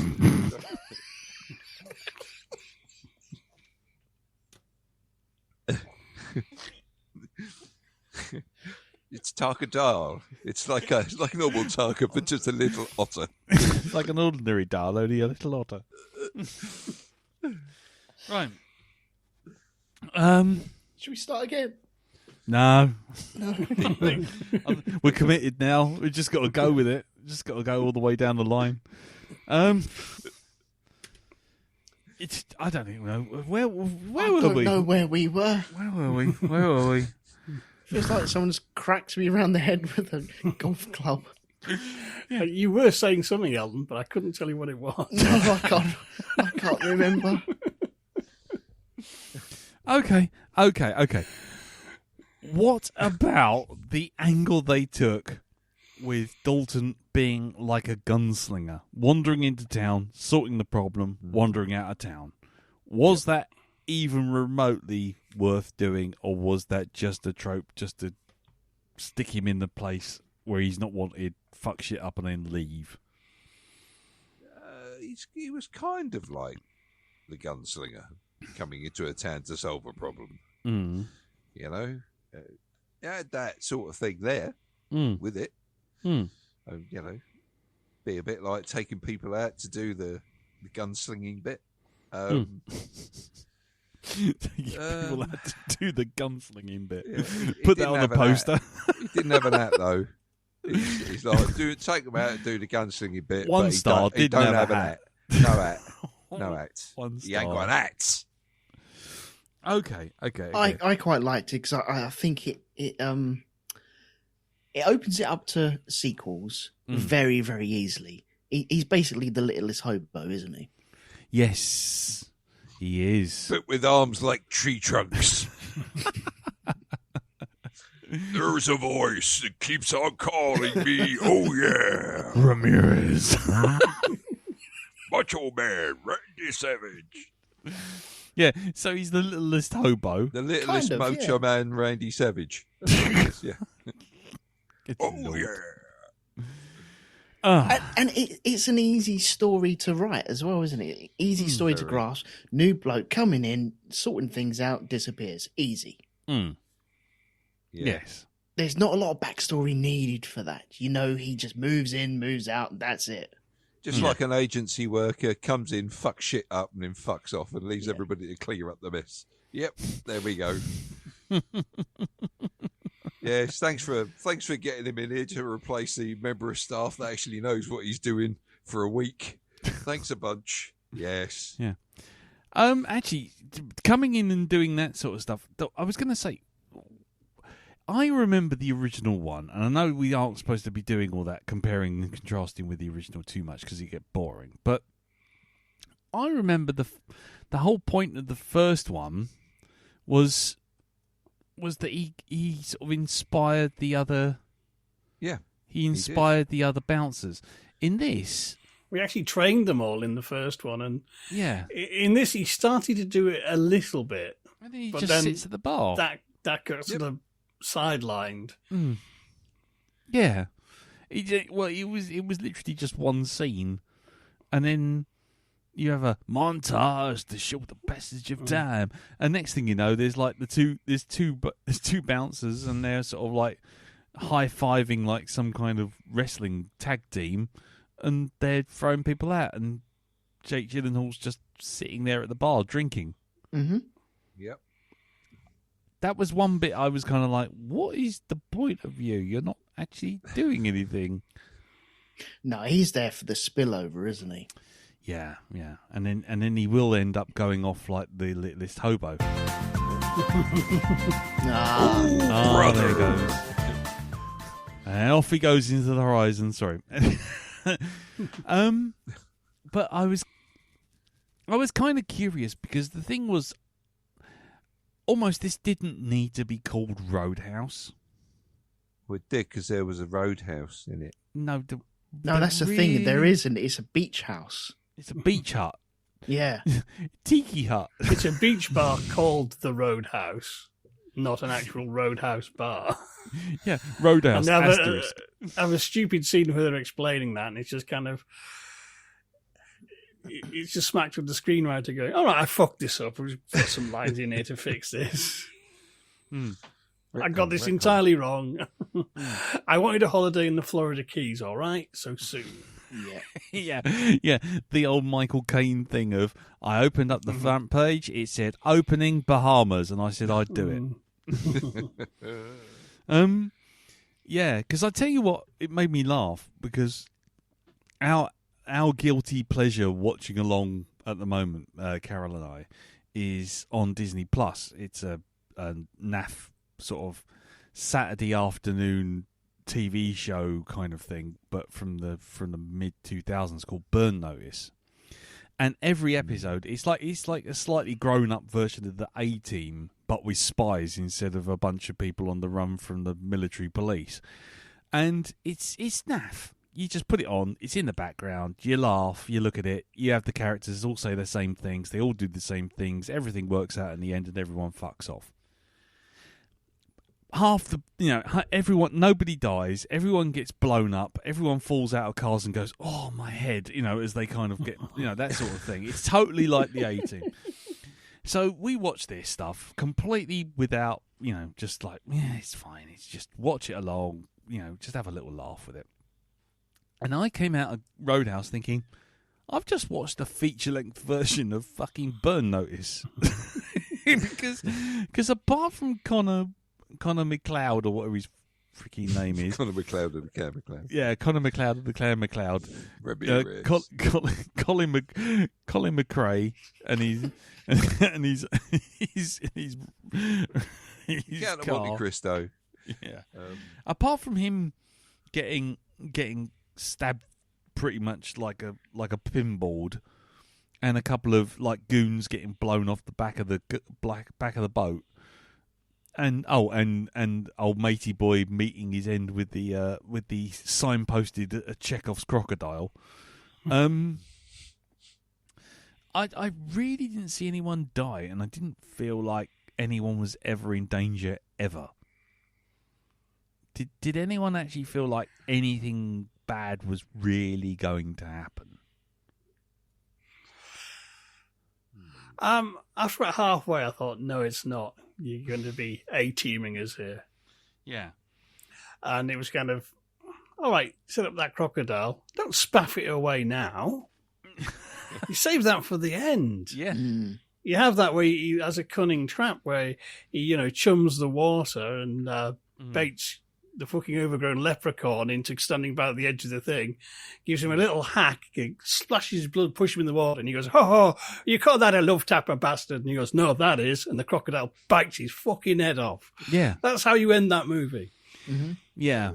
And that kind of is the point, isn't it? That highlights the difference between a genuine 80s movie and a movie trying to be an 80s movie. An 80s action movie would have gone full Bonzo Dog Doodah Band mental, and had your sort of Arnie Schwarzenegger ridiculous death moment, sort of like, someone getting cut in half and it's like Sub-Zero, now Plane Zero, he had to split, or something like that. Yeah. And and you would just literally have the crazy wild deaths and mad action and that sort of thing. And this film kind of feels very sanitized. I think you did have them moments. There was that bit where he went to the boat, on the boat, and then blew it up with his little bloop bloop. And there was a bit of humour there because it wasn't working, and then all of a sudden it blew up, and you got all the whistling and disorientation, and it's gone way overboard at that point. And then you have Conor McGregor on the speedboat just heading towards him. You're like, okay, right, yeah, the real bad guy's still there. You have the bad guy, but then you have the omnipresence of pain still turning up, which you don't normally get nowadays. You have too many things. It felt very basic, and I can appreciate it for that. You had your bad guy, goons, and then you had the powerful thing that really is going to kick your ass, always hanging around. And sometimes I think movies are lacking that. When you want an action movie, that you don't really get that. It's all a bit too clever, and there's always like a spy thing, or someone's double crossing someone or triple crossing someone. You're like, do you know what? I can't be arsed with this anymore. Where really you just want action, just simple, plain, easy action, and I think this one delivers on it. I mean, I like I said before, I don't think I had a bad time watching it. I just felt like, a bit like Jim, I kind of felt like there was something just like that secret sauce from the 80s that was missing. That's because we're not there anymore. Yeah. Well, no, I think it's more than that. It's just lazy writing and a shit villain. Yeah. I'm going to open the thing up. I mean, I know he's a real cage fighter, but that doesn't mean he can act. frankly, he couldn't act walking in this. He went chin Seriously. first. Everywhere went chin first. Didn't he? He just. I know he is Irish, but I had to check if he was, because I thought, is he putting on an accent? Because I don't know what the fuck is coming out of his mouth. But you know what I mean? It's just, God, he was awful, and he was the wrong kind of villain. I mean, I think kind of, if you remember, like say in The Equalizer, they send the scary man from the Russian mob, who looks like an accountant, but he's actually like a stone cold psychopath. I mean, you needed someone like him. And Knox, he's a dickhead. He gets nothing done. Why would you call him in the first place? He's just a fucking liability. Yeah. But it's the laziness of the script, though. It's kind of, Knox, right, he's going to go at the bar. He's going to fuck shit up. He does exactly the same as the first dickhead did. Literally. Oh, I knocked these glasses off. Oh, I will lyric this woman. Oh, I will pick a fight with the band. Oh, I'll smash a snooker cue. And it's kind of, we've seen the cheap version do this. You're supposed to be the big bad. You know what I mean? You not the same school bully bullshit. You know what I mean? Yeah. You're not bad enough. Apart from the acting, which was fucking atrocious. I mean, that could have took down 6 men on its own. Just the war. Yeah. Yeah. The walk, it reminded me. I, as I was watching him do it, it was like an STD walking around an immune system. That's how I felt. Wow. Gosh. Okay. Go, Dal. Go with it. Go. Take it. Take it, my friend. An STD walking around. It's right there. It's handed in front of you. It's in a plate. Hey, how you doing? I'm the name's Herb. My name's Peas. He actually looked like imagine that scenario, but animated with cheap CGI for like a late night advert. We are Dino film. This is DNA, Mr. DNA. We are talking Colin McLeod, aren't we? Of the Clan McLeod. We're calling Colin Robinson with the Colin Robinson. Yeah. Okay. What was the way with almost being folded in half every time he got up and walked around? What the fuck was that about? I don't know. As if it was he was. You know what he walked like? He walks like those blokes who have walked past the gym and then suddenly walk like they've got a pair of melons underneath each armpit. You know, that's what he walks like that. Okay, I mean, admittedly, he has actually got the hardware under there, but I don't know. It's just surely you're putting. It's this not on the way intimidating if you're walking well. around like you're holding in the turtle's head. Yeah. Yep. No, don't make me You know sneeze. what I Don't make me laugh. Don't make me laugh. No. Oh no, too late. Too late. Muad'Dib. Shahalud. His passing may cleanse the world. We've got worms. Thump, thump, thump. It's in your ears. Thump, thump, thump. I've got to make it to the toilet. I'm starting to sweat now, profusely. Yeah. Dum, dum, dum, dum, dum, dum, dum, dum. But yeah, that wave just carried himself. He just looked odd. he looked like how somebody who's not exactly fit anymore, right? Is like, you know, he did used to go down the gym, but not anymore. Is trying hard to make it look like he still does, or he's like, you know, some middle-aged bloke who thinks he's still got it and is trying to impress the ladies, so walks around with it sort of all being held in, if you know what I mean. That's what it seemed like to me. Yeah, he had that. He had that thing where it's like his chin was a good 3.5 foot out from the front of his body, but his knees maintained. It was like this is probably a deep cut, and not a lot of people are going to get this. But when you make an animated rig for a character, if you don't get it right and you parent the wrong bones to the wrong bones in an animated character, you can find the oddest sort of elements of a character's limbs moving and parts of them moving which you weren't expecting. It's almost like someone started making his head rig and then his neck rig, and then went, oh yeah, I should do the knees and the knees rig. And the problem was the head parented to the knees, so when the knees walked out, his chin went out to as far as his knees did, but the body stayed like 2 foot back. So he was like constantly in like a kind of cashew shape. So what you're saying is he's Ray Fiennes from fucking Clash of the Titans with the hairline. You know, that his face is right there and his hairline is 4 miles down the road. If you catch a bus, it's coming there. Get on that bus. You'll get if you stay on that until the end. Yeah. Right, okay, you'll get to the end of the hairline. Yeah, exactly. Where it kind of finishes. Yeah, I was gonna say the one character I did like, and it was the funniest thing, was I liked the fucking I liked the biker who was just being overly polite after this. The friendly henchman. The friendly henchman. Mo, I think his name was. Yeah. Kind of laying out, look, I'm just getting my bike, I'm just going, I'm not going to do anything, I'm just going to get on my bike, I'm going to fuck off, you have at it. Actually, it's been more like 25 minutes, actually. yeah, exactly. Where's the hospital? 20 minutes away. Well, it's more like 25. Shut up! I think there was some good humour all the way through it. Just drizzled all the way through it. My bike's the one in red. Yeah. That's it. That's my bike. Yeah, don't touch that one. I was going to say the humour in it was good. I think that's the thing. The Jake Gyllenhaal element of him being kind of charming until he suddenly snapped. The humour just carried the weaknesses of it. Yeah. This piano's definitely not tuned. Yes. It sounds fine to me. It's just like, what on earth is that accent? That sounded like a fucking pirate. Are you supposed to be Irish, or are you supposed to be from the Caribbean drinking rum?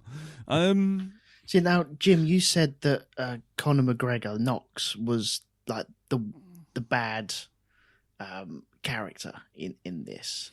Whereas I think the son of the jailed mob boss, he was the worst baddie out of it. It just a terrible choice of omnipresence. It was just crap. It just didn't fit very well. I thought it was interesting when you had that shaving scene where he's shaving, you got this guy terrified of nicking him, and you thought, okay, something might be there because he goes up and punches someone else for no reason whatsoever. And I'm expecting that in this kind of movie. But then from then on, he just did nothing. He kind of flailed around like a pink dolphin. Yes, yeah. No, that sort of built him up. And then again, that was a plot that it didn't quite pan out. Because it's kind of like, suppose, he's inherited his dad's crime empire. And from the first... That first scene on the yacht, I think, God, everyone is terrified of him because he's probably unhinged, you know what I mean? But as it went on, he just got more and more like a spoilt brat. Yeah. And it's kind of... Now, that I don't mind that, but you set him up to be something different. And that was kind of like, you started things in Act 1, and then you've backpedaled them in Act 3. Yeah, that's true. You know what I mean? It's kind of, come on, join the dots properly, guys. Yeah. It's like when he's in the bar and he's showing him the video of what Dalton's done. And you think, okay, now we all remember in Batman when the guy is sat in the room with Morgan Freeman and he's trying to blackmail Batman. And Morgan Freeman goes, so let me get this straight. You want to blackmail the person who you think is going around in a suit solving crimes and is basically the hardest person around here. And you think, okay, yeah, he's kind of wiggled himself into the wrong place. But this guy, Dalton should have just grabbed him by the scruff and gone and shoved that fucking phone up his arse, basically. Yeah. And it could have, but it didn't happen. Well, I think we're going for that kind of, that thing of where he realizes kind of, I'm trying to, psych this guy out, but this guy is beyond my psyching out, and I've pissed him off. I'm going to run away. But they didn't quite land it right. What do you mean? They kind of... you didn't weight that scene quite right, because it is that kind of. I did think that it was a bit I did like, because he goes, yeah, I know that was the punch that did it. Now fuck off, kind of. Yeah. You're not. This isn't news to me. What are you trying to achieve here? And he said that and he wilted, then going, oh yeah, I'm barking up the wrong tree here. But it was really a bit undercooked, and that could have been a bit more of a climactic moment, if you know what I mean, of kind of like, Well, the thing that reminded me of, and it didn't remind me of in a good way, was very similar to, I don't know if you guys remember, Dead Man's Shoes. Oh yes. Oh yes, Yeah. Yeah, and when when the four idiots and the boss are all driving around in that little mini metro, and then they see Paddy Considine just standing there looking at them. It was a Citroen C2, I think it was. Okay, all right then. I'm sorry. Well, this is not the Top Gear driving around flappy paddles podcast. I think you'll find this is the I don't give a shit about cars podcast. I just wanted to point that out. That's fine. Oh, good. Well, But let's continue. No. It's okay. Don't worry. We shan't mock any of your film knowledge going forward. That's okay. It's perfectly fine. Like you haven't for the last 10 years. Well, okay, fair enough. Fair point. Well made. Okay, so it was a Citroen 2CV or whatever the fuck it was. Or what was it again, Elton? It was a Citroen 2CV. Yeah. Was it? Citroen Dolly. There we go. A Citroen Dolly, there you go. Right, so they rock up in the Citroen Dolly, and then the Ardnut gets out, walks up to Paddy Considine, and Paddy Considine just says, yeah, I came to your house. I was standing over you last night while you slept. I could have cut your throat and slit it like that. Now, I suggest you get your cunts, get in your car, and fuck off like this, because I'm coming for you and I'm going to have you. And that moment is the moment where the bloke realises that he's not dealing with just someone he can push around and bully. In Roadhouse, they have a similar scene with whiny twat face in his white suit, thinking he's not just the man from Del Monte, but he's Scarface. He rocks up, threatens Dalton. Dalton just looks at him and just says, yeah. And the bloke just walks away and goes, okay, kill him. And there's a fight, walks out into the car park and goes, kill him. And isn't fazed by it at all. And the problem is, you've seen Dalton do so many things by this point, you're just like, yeah, your problem is the film is telling us that he doesn't know. Yeah. But we know he knows. We know he knows what this guy is like. And there's the owner of the bar shouting at this Weasley twat as well. And you're just sitting there going, so no one fears this bloke at all. No one. So he immediately devalues as a villain. But then the whole third act does its damnedest to give him plot armor. Does his boat explode? Yes, he survives.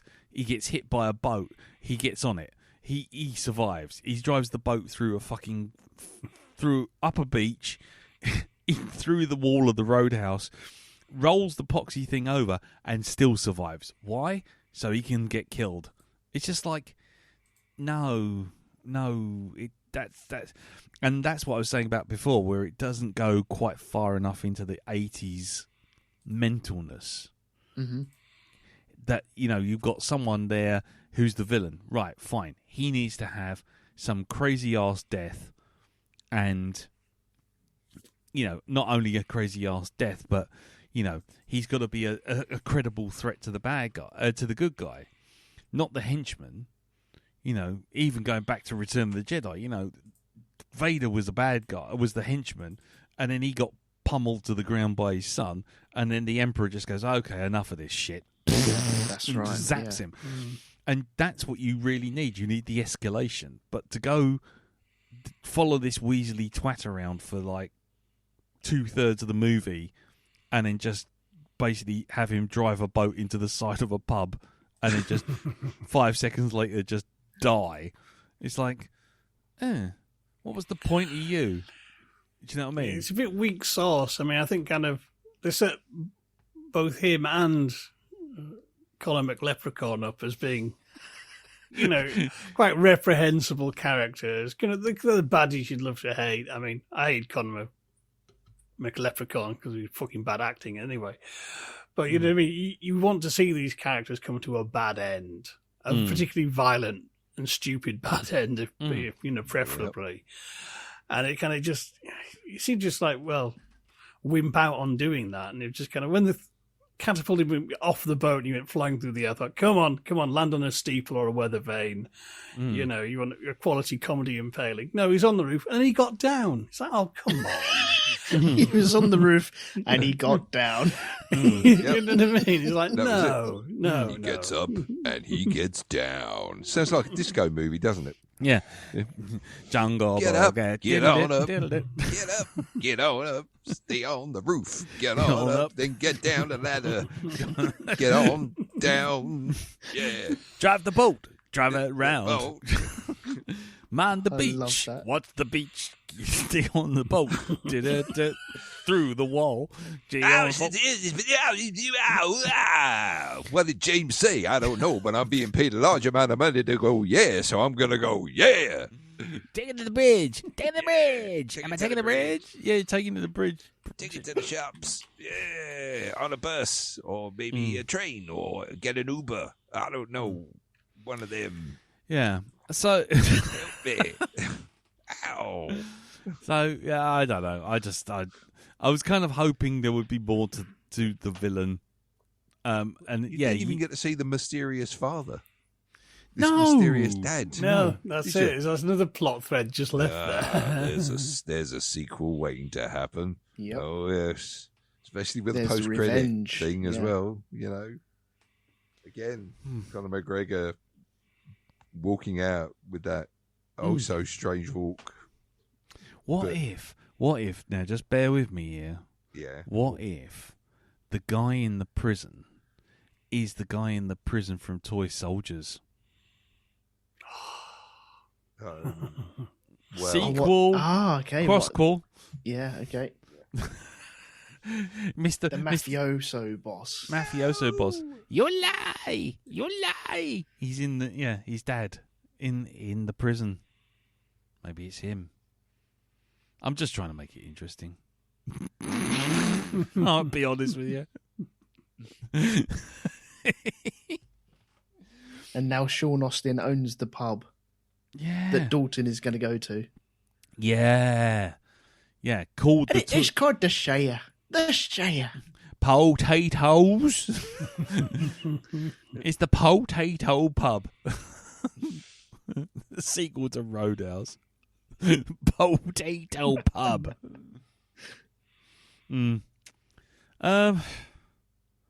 I'll be perfectly honest. I got nothing. We should have stopped this about 20 minutes ago. Yep.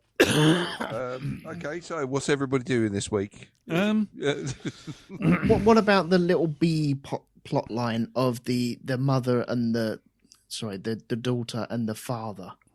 Yeah, that was in the bookshop. No, not that one. No, the sheriff. The sheriff and the doctor. Yeah, that's right. Yeah, the storyline that you could see coming from a mile away. Yeah. It's half baked, wasn't it? It was just like it was there and then it wasn't. And the curse you and your grim but inevitable betrayal as he gets on the boat and there's the sheriff and the sheriff goes, oh yes, he was really lying about my daughter and so was I. Wow, like, shock horror. Oh no, no, catch me as I fall over in shock and indeed horror. Well, I never. It's just like And the bookstore as well. I think they could have used that a bit better. It didn't seem to do much with it. Well, no, because you had the bookstore, then the sheriff and the doctor as sort of two plotlets that, again, didn't go anywhere. And it was kind of, well, you could have done one or the other. And, you know what I mean, kept a better focus on the story, gave a bit more sort of stakes. Yeah, it was just kind of, as I say, it's kind of, I I had fun with it, but it was much like last week's film, kind of a bit more thought and a bit more depth. This could have been a lot better than it was. Yeah. Mainly because the scene with Jake Gyllenhaal where he's just smiling politely. He's like, yeah, are you getting in the car? No. Do you see I've got a gun? Yes. Yeah. I mean, that was brilliant. There should be a lot more of that. Yeah. And, I can't help feeling that, the last fight with McGregor, it should have been more of him doing that sort of thing, outthinking him. You know what I mean? The first time he sort of fell into the trap of, playing fisticuffs with him. The final battle, he should have literally outthought him. Yeah. Or lost his rag in the last moment and then done the thing that killed his best friend in the ring. Made a bigger deal of, like, he had to unleash the beast to take this guy down sort of thing. Because that's what happens in the Swayze one. He has the death move where that is completely ridiculous. I won't spoil if people haven't seen it, but that is a satisfying way to dispatch your baddie in a massively over-the-top fashion. But also it means something for the character. Yeah. For him to actually gone that far and done that particular move. That there was a plot point weight to that. Yeah. For sure. But I think they showed that there was a limit in which he would take way too late in the film. They kind of edged it a little bit, and then all of a sudden it was like, yeah, this is how far he will go. Don't push him this far. Okay, what are you going to do with it? Nothing. Don't think we'll do anything with it. Yeah, exactly. And that's the thing.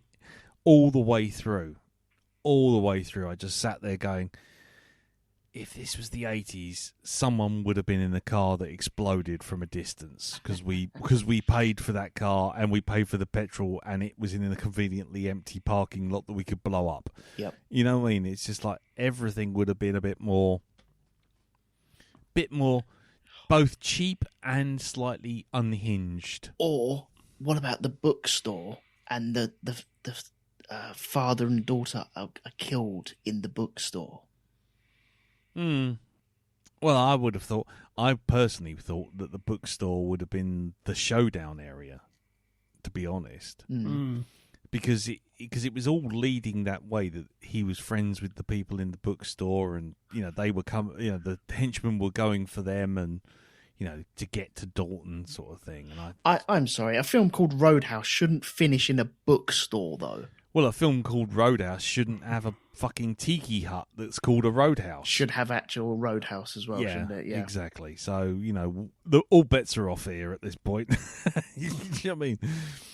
But, yeah, I mean, I had fun while I was watching it, but by the end of it, I was kind of like, this could have been so much more. I mean, I will watch Jake Gyllenhaal beat people up to death while smiling and making sarcastic quips all day long. Will it make a great film? Possibly not. But, you can at least be entertained while you're watching it. But after that, I was kind of like, yeah, fine. But the plot armor for the villains was just getting a bit much. It was just like, oh, Colin Ponce bollocks or whatever his name was got punched to the ground, and it's like, nope, he's going to get up. Oh, he's pulled a knife, and it's just, oh, here we go. Whenever because that's my eye roll moment in any fight, yeah. And you can do this. You can play this game, and you and everyone out there and listening. If you're in a fight in the film, and the fight is even matched, and everyone's getting beaten up, the bad guy is going to pull a knife. The instant they pull a knife, they are 3 to 5 moves away from death. Yeah. Every time. And it's just like, as soon as he pulled out the fucking, was it the spear or the axe or the fucking knife or whatever the poxy hell it was that he got skewered with 15 times. It was Paul Hughes, wasn't it? Paul Hughes, that's it. As soon as you pull out an actual physical weapon that gives them an advantage, that's it. Game over. And I could pretty much see that from that moment on, and he stabs Jake Gyllenhaal in the side, which is also the side that he got stabbed in at the beginning of the film. it's just like, okay. So, 5, 4, 3, 2, 1. Oh, he's been stabbed with a pool cue once, twice, 3 times. A lady. Yeah. Just going back to Conor McGregor, I know, Jim, you're saying that his acting was terrible and everything like that. I didn't think he was that, but I think he was adequate in what he was doing. But the guy can't do much. He was pretty much himself in this. You've just discovered he's following you on Twitter, haven't you? He is following me on Twitter. Has he just moved into Yelden by any chance? He may have, yes. Did he come around to borrow a cup of sugar? Did he? May have new neighbours in town, yes. Is he the one moving your bins? Stop that. That's a green room conversation. Oh, I've thought about it and I don't really mind it so much these days. I really don't. No. It's fine now. Yeah, I'll just let it go. Yeah, I think I don't want to see him in anything else, though. Maybe Roadhouse 2. I don't know. Well, do you see the stinger scene in the credits? Yeah. Yeah. No. Where he's just kind of like, oh. Yeah, he walks out. He gets up and walks out of hospital. Yeah. Well, he punches his way out of hospital from people yeah. trying to save his life. Yeah. And walks out. Hospital's almost on showing fire. his arse again, doing his Yeah. I shit myself walk, and it's kind of, fuck off. I don't I'm- want to see that cunt again. He shows his face near me. I'll show how you take that cunt out. You go, yes, sir. No, sir. 3 bags full, sir. And then when he's not looking, fucking 3 pool balls in your socker on the back of the head and stamp on his bollocks. And that's his hash finished. End of story. What's that, Connor? Yeah, Darlington. Darlington. That's D-A-R.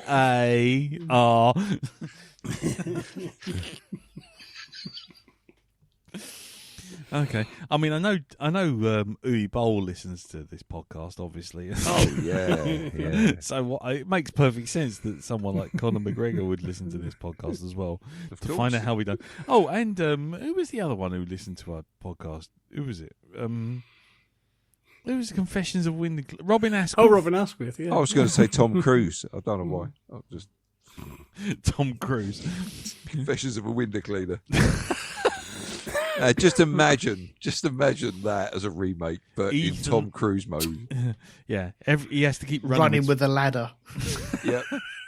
The ladder starts falling sideways down along the wall. Yeah, he does all his own stunts, and he literally leaps through the window to land on the lady in the 70s negligee from the ladder.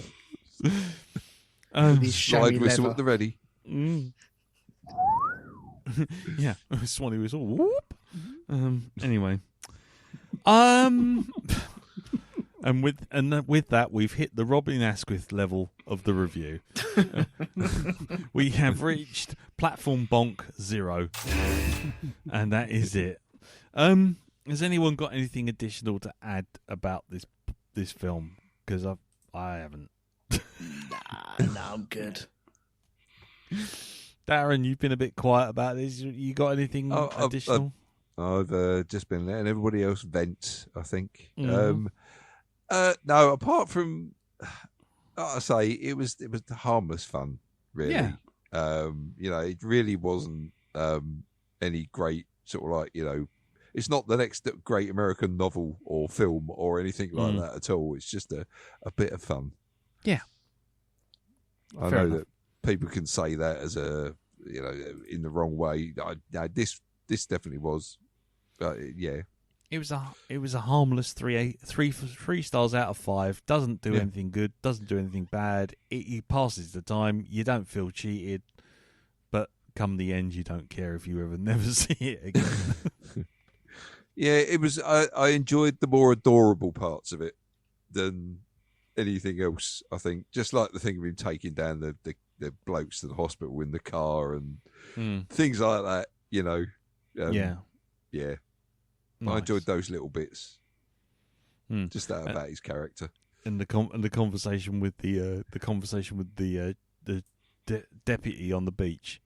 Yes. Don't worry, you won't remember this it won't remember this at all. What do you mean I won't remember this? Well, concussion only lasts, can wipe out short-term memory of about 2 to 3 minutes. Whack! and then later on, it's like, shit, he did remember. Later on. Yeah, shit. Shit. Oh, well. Right. Okay, well, if nobody else has anything additional to add, just let me know. Anyone? No, nothing. No. Okay, well, in which case, I'll just leave it for one last time to go. Oh my God, Roadhouse! And we shall wrap it up there. But before we do, Elton. Yes. Back from the G.I. Joe bunker of Shun. I believe you have a film for us this week. Bunker of Shun. Really? Yeah, I don't man. think it was. Oh, yeah. Yeah. Well, now I don't have that pin to pull anymore. So, but do you have something in your... An itty-bitty ditty bag. That's the question. Jeez. Is there anything in there? Well, I have a movie that I haven't seen in ages, and I would like to revisit it. This And Potty in the Naughty? No. Sorry. No, it is not that. Knee no, jerk. no. Does everyone have access to Channel 4 on the internet? Yes. I believe that is the thing, yes. Jolly good. Well, then you're going to be typing in the word train spotting into there. Ah, Good interesting. Lord. Now, I haven't seen Choose this. a T-shirt. Choose a Exactly, yeah. drink. Choose an intro. Choose a packet of crisps. Choose a, I don't know. Wow. Choose a Train card. spotting. Any card. Yeah, Look it's at the card, only on. put it back in the pack. It's only on there for 18 days. So I thought, no, I need to do this. I've been wanting to do this for a long, long time. It's been on my list for ages. And I haven't seen it since the 90s. Wow. So I would like to watch this. I'd like to take you on a journey with this as well. And let's see what happens. Take you on the journey into sound. Stereophonic sound. Yep. This is a journey. It's sound. Right. Okay. So, right. There you go. Train spotting. Wow. Okay. Okay. Okay. I genuinely... I'm trying to remember if we ever reviewed it, but I think if we did, it would have been way back, like proper 2009. I can't remember you guys doing it, but it may be one of the early ones that I can't remember. Even at so, all. it'd be good to revisit it. I mean, it's if we did it, it would have been first few episodes, and that was like fucking 14 years ago now, nearly 15 years ago. So I think that's fine. I think the statute of limitations has passed. I think we're all right. So okay, well there you go. Let's go to the worst toilet in Glasgow, and review Train Spotting. When Ewan McGregor was still a newcomer and didn't have that posh accent, and everyone said hello there every time they saw him. Exactly, yes. So, okay, well, I'm going to ask the question. I know we need to ask it, but Jim, have you seen Train Spotting before? Yes, I've read the book. I think I have it on DVD as well, actually. Nice. So you can watch it without adverts. Yep, absolutely, the best way. Nice.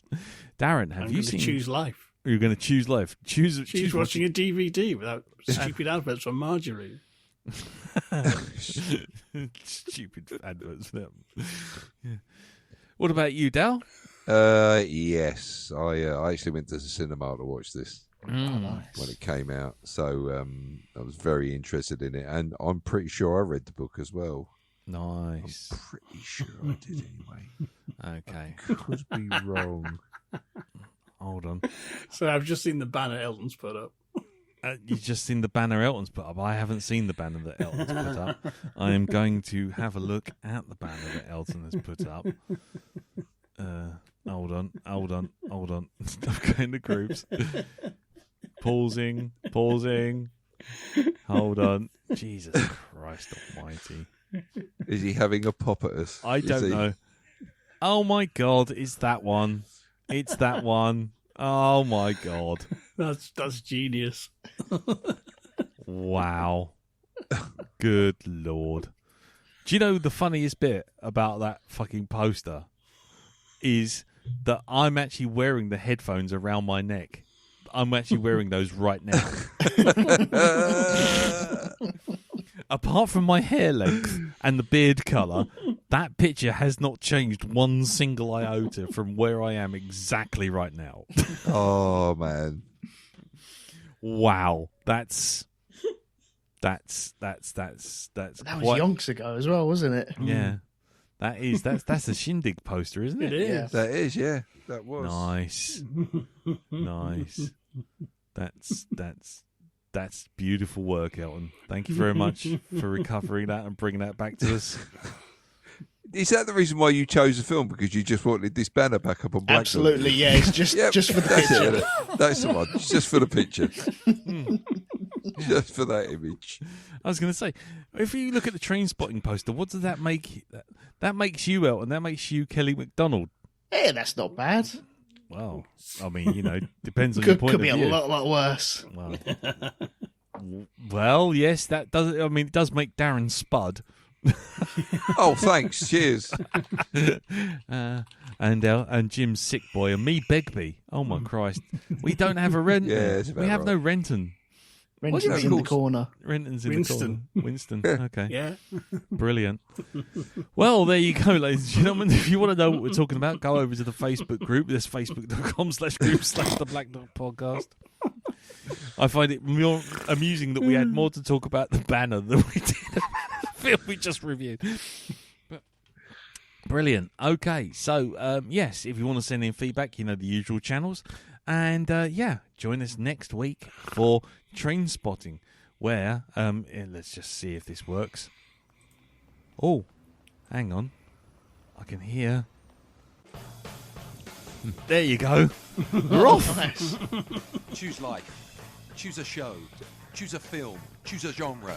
Choose a fucking big Stargate. Choose lightsabers, TIE fighters, X-Wings, B-Wings, A-Wings and Y-Wings. Oh yeah. Here we go. Oh, my God. I forgot we did that. Oh yes. Do you want to know how old that jingle is? And that Go on, jingle goes right back. gotta be That about jingle. 2000 and fucking Go on. 2009, isn't it? Or something like that. Darren sounds so young. 15th of February 2009. Oh, my God. I got the year right. 15th of February 2009 at Suck it, old age. at 10:27 in the evening we finally finished that thing. And then we recorded the podcast for 2 hours. Oh, my God. Wow. That does go on for another 2 minutes, so I am going to use that as the intro for next week. Oh, yeah. Just Sweet. fucking do it, man. Yeah. That's great. So there you go. But so there you go. Right. Next week, Train Spotting. So let's move over to Pimp's Corner. Jim, tell us what you got, what delights you have in the Hypnagoria vaults. Well, I've just released a mini episode, an audio version of my review of Adam Neville's All the Fiends of Hell. Mm-hmm. On my other show, I've also released a reading of a rather creepy story called The Waxwork. Mm. And this weekend will be the final episode in the Universal Horror history. Mm. Just put an asterisk beside that, eh, Jim?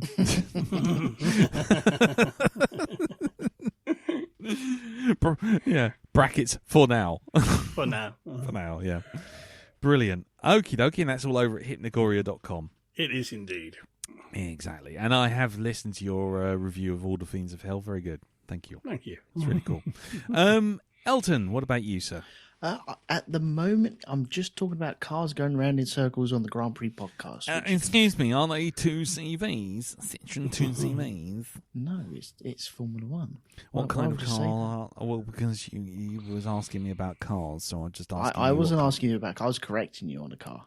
Right. So what car? Yeah. What cars are you talking about? Formula One cars going round in circles. Is it just they just called Formula It is One? just Formula One cars, yes. Is Are Formula... you trying to tie me in knots on this? Because it ain't happening at the Yeah, moment. well, might do.